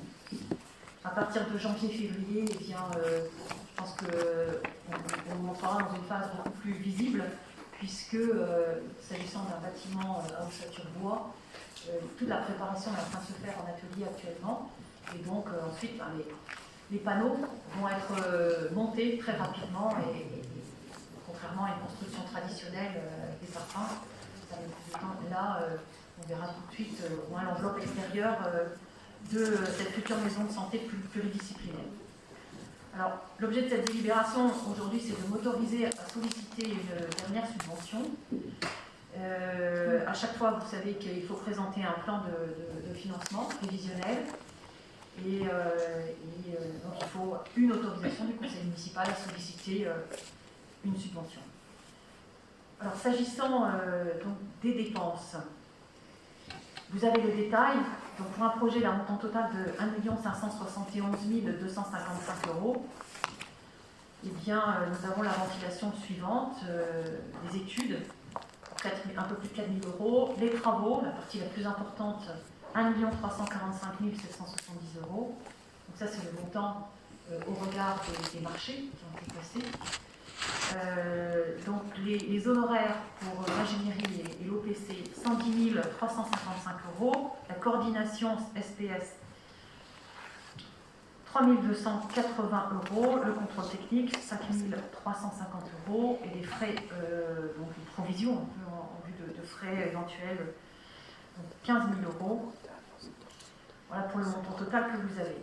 En recettes, eh bien, les subventions, d'ores et déjà, nous avons des notifications de subventions importantes qui nous sont parvenues. Au titre de la DETR, eh bien, nous percevrons une subvention de 200 000 €. Et ça, on a obtenu la notification en juin dernier. Et concernant la DSIL, eh bien, nous venons d'avoir une nouvelle tout à fait satisfaisante, puisque donc, on bénéficiera d'une subvention de 300 000 €.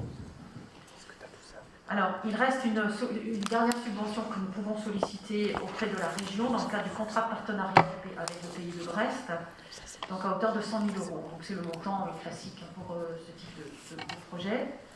Si nous sommes éligibles à cette subvention, c'est parce que nous avons un projet non pas simplement de maison de santé, c'est-à-dire c'est pas simplement un projet bâtimentaire, mais c'est un projet de maison de santé pluridisciplinaire, dans le cadre d'un travail qui a été mené avec l'ARS aussi, et conjointement et en partenariat avec les professionnels de santé de Châteaulin, qui ont, rappelez-vous, en 2019, ont constitué une association de santé, donc regroupant des professionnels de santé à Châteaulin. Et depuis donc, la création de cette association, l'enregistrement de cette association, ils travaillent avec l'ARS à l'élaboration du contrat local de santé. Tous ces dispositifs étaient absolument indispensables pour avoir ce label, entre guillemets, ARS, et pour pouvoir prétendre à ce niveau de subvention. Il est vrai que si nous n'avions pas pu mettre en place ce partenariat avec les professionnels de santé, qui sont divers, hein. Il faut savoir que depuis les discussions qui ont démarré en 2015 avec la population médicale de Châteaulin, eh bien, nous travaillons avec des médecins généralistes, mais aussi des spécialistes qui donc participent. Également, nous avons associé aux réunions, nous avons en tout cas invité à ces réunions les pharmaciens, les kinésithérapeutes, les cabinets infirmiers, etc. Quand on féministe, on prend le risque d'oublier un certain nombre de personnes, mais en tout cas, tous les professionnels de santé, médecins et paramédicaux, ont toujours été associés à la démarche.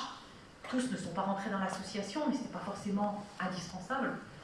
Il faut savoir aussi que dans cette association sont présents, se sont engagés des personnes qui n'avaient pas forcément un problème de locaux.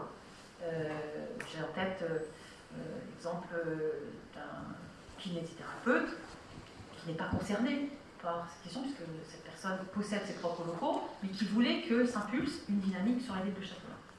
Voilà, pour le contexte. Donc, cette subvention, a priori, ce serait la dernière à laquelle on serait éligible. Si on l'obtient, donc là, les décisions, les dossiers sont à déposer, les décisions vont tomber assez rapidement. On arriverait à a un taux de subvention plutôt intéressant. Et il resterait un autofinancement à hauteur de 971 255 €, sauf mauvaise surprise, mais enfin, dans le montant que je vous ai indiqué, il y a des dépenses imprévues, il y a quand même des dotations pour dépenses imprévues qui sont dans l'enveloppe. Voilà. Il est évident, et ça c'est ce qu'on avait indiqué aux praticiens depuis le départ, c'est que le niveau de subvention influerait sur le montant du loyer qui sera proposé aux professionnels de santé. Et donc, plus on obtient de subventions, et moins l'autofinancement est important, et ça va bénéficier aux professionnels de santé directement. Puisque la commune n'a pas vocation, contrairement à des opérateurs privés, à faire des bénéfices promoteurs immobiliers. On est là pour accompagner, pour soutenir et s'adapter aux besoins du territoire. Voilà, sur cette présentation, est-ce qu'il y a des questions? Oui, une. J'ai un article du Télégramme en date du 13 novembre qui fait état d'un budget global à 1,35 million d'euros, 1,35 million d'euros, pardon. Bon, ça c'est pas très grave, ça arrive, c'est les coquilles, j'imagine. Mais c'est aussi un article qui précise et qui ne vous cite pas vous, mais madame. Nous avons aussi déposé un dossier auprès du Pays de Brest pour une aide de la région de 100 000 € à laquelle nous sommes éligibles. Est-ce que nous sommes en train de voter pour quelque chose qui a déjà été décidé et soumis à l'organisme? Le Pays de Brest, c'est, mais il faut que nous délibérions. Bien évidemment, le Pays de Brest suit. Je ne sais pas si vous le savez, mais il y a un contrat de santé à l'échelle du Pays de Brest. Oui. Et nous sommes identifiés. Et donc, dans les échanges avec les entre services administratifs, ils nous ont indiqué qu'il restait une enveloppe et que nous étions éligibles et qu'il fallait que nous déposions une demande. Donc, vous avez déjà déposé le dossier? Non. Non. Dans la presse, on présente des éléments parce qu'on sait qu'on va le faire. Mais aujourd'hui, j'ai besoin. Enfin, voilà, le dossier. Donc, vous n'aviez pas. Puisqu'il n'est pas complet, puisqu'il nous manque cette délibération. D'accord, ok. Voilà. C'était pour préciser. Merci.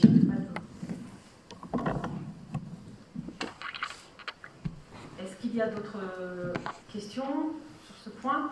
Bon, là, je mets au vote. Est-ce qu'il y a des voix contre? Des abstentions?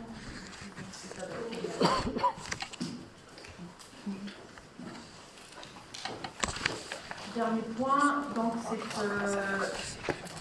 une information au conseil municipal sur les décisions qui ont été prises, donc des marchés que j'ai pu signer dans le cadre de la délégation qui m'a été accordée par le conseil municipal.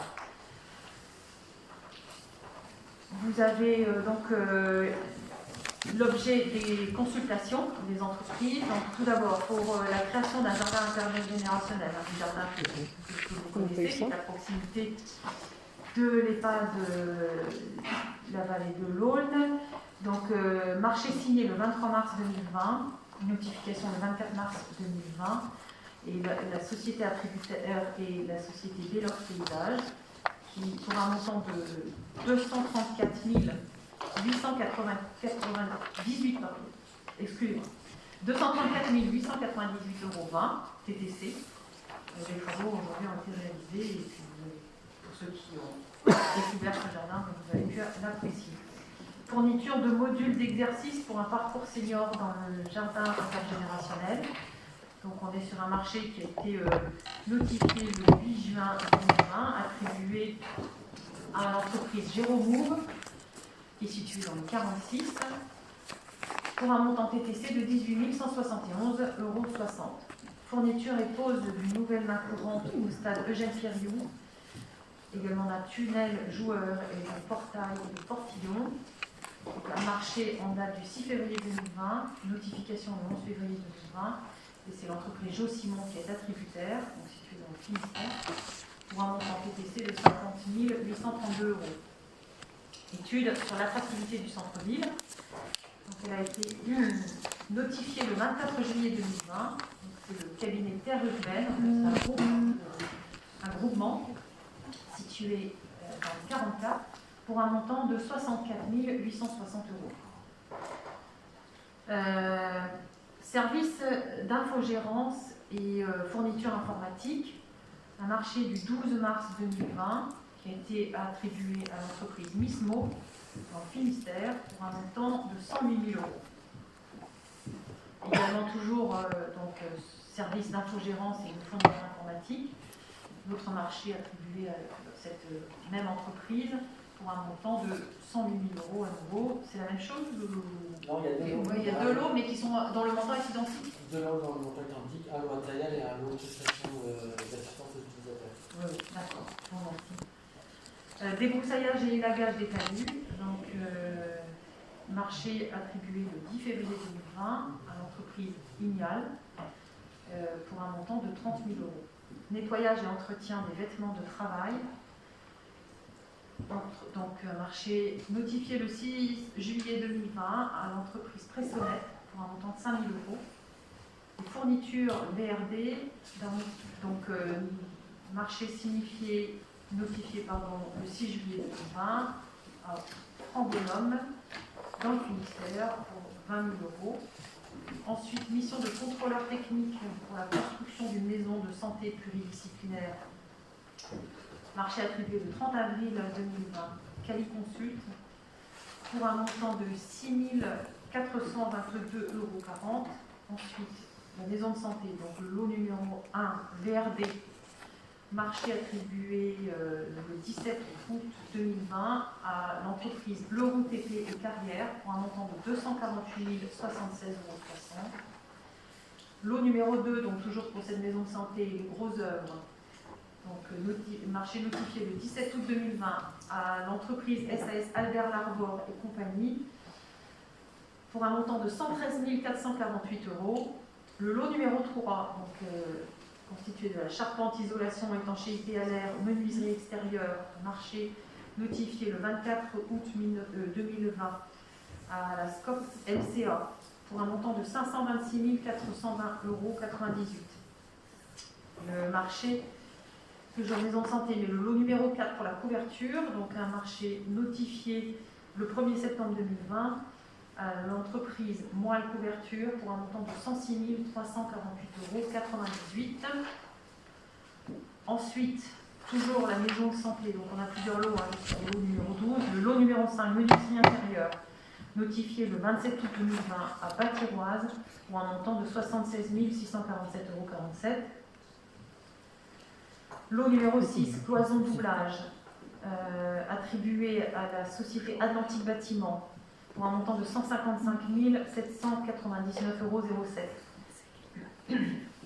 Lot numéro 7, revêtement de sol.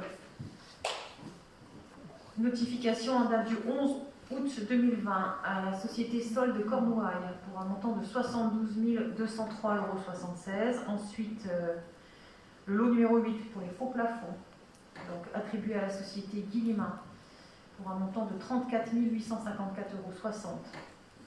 Le lot numéro 9, la peinture, donc l'entreprise attributaire est la société Décor et Technique pour un montant de 30 740,52 €. Le lot numéro 10, nettoyage, attribué à Armor Nettoyage pour un montant de 2 259 €. Lot numéro 11, plomberie sanitaire ventilation, attribué à la société Groupe Kerjan, d'un montant de 74 693,63 €. Et enfin le lot numéro 12, électricité courant fort, courant faible, attribué à la société Lotec pour un montant de 89 844,60 €. Donc ça, ce sont les différents lots pour la construction de la maison de santé. Ensuite, la réparation de la toiture et des chéneaux du cœur de l'église Saint-Tidunette.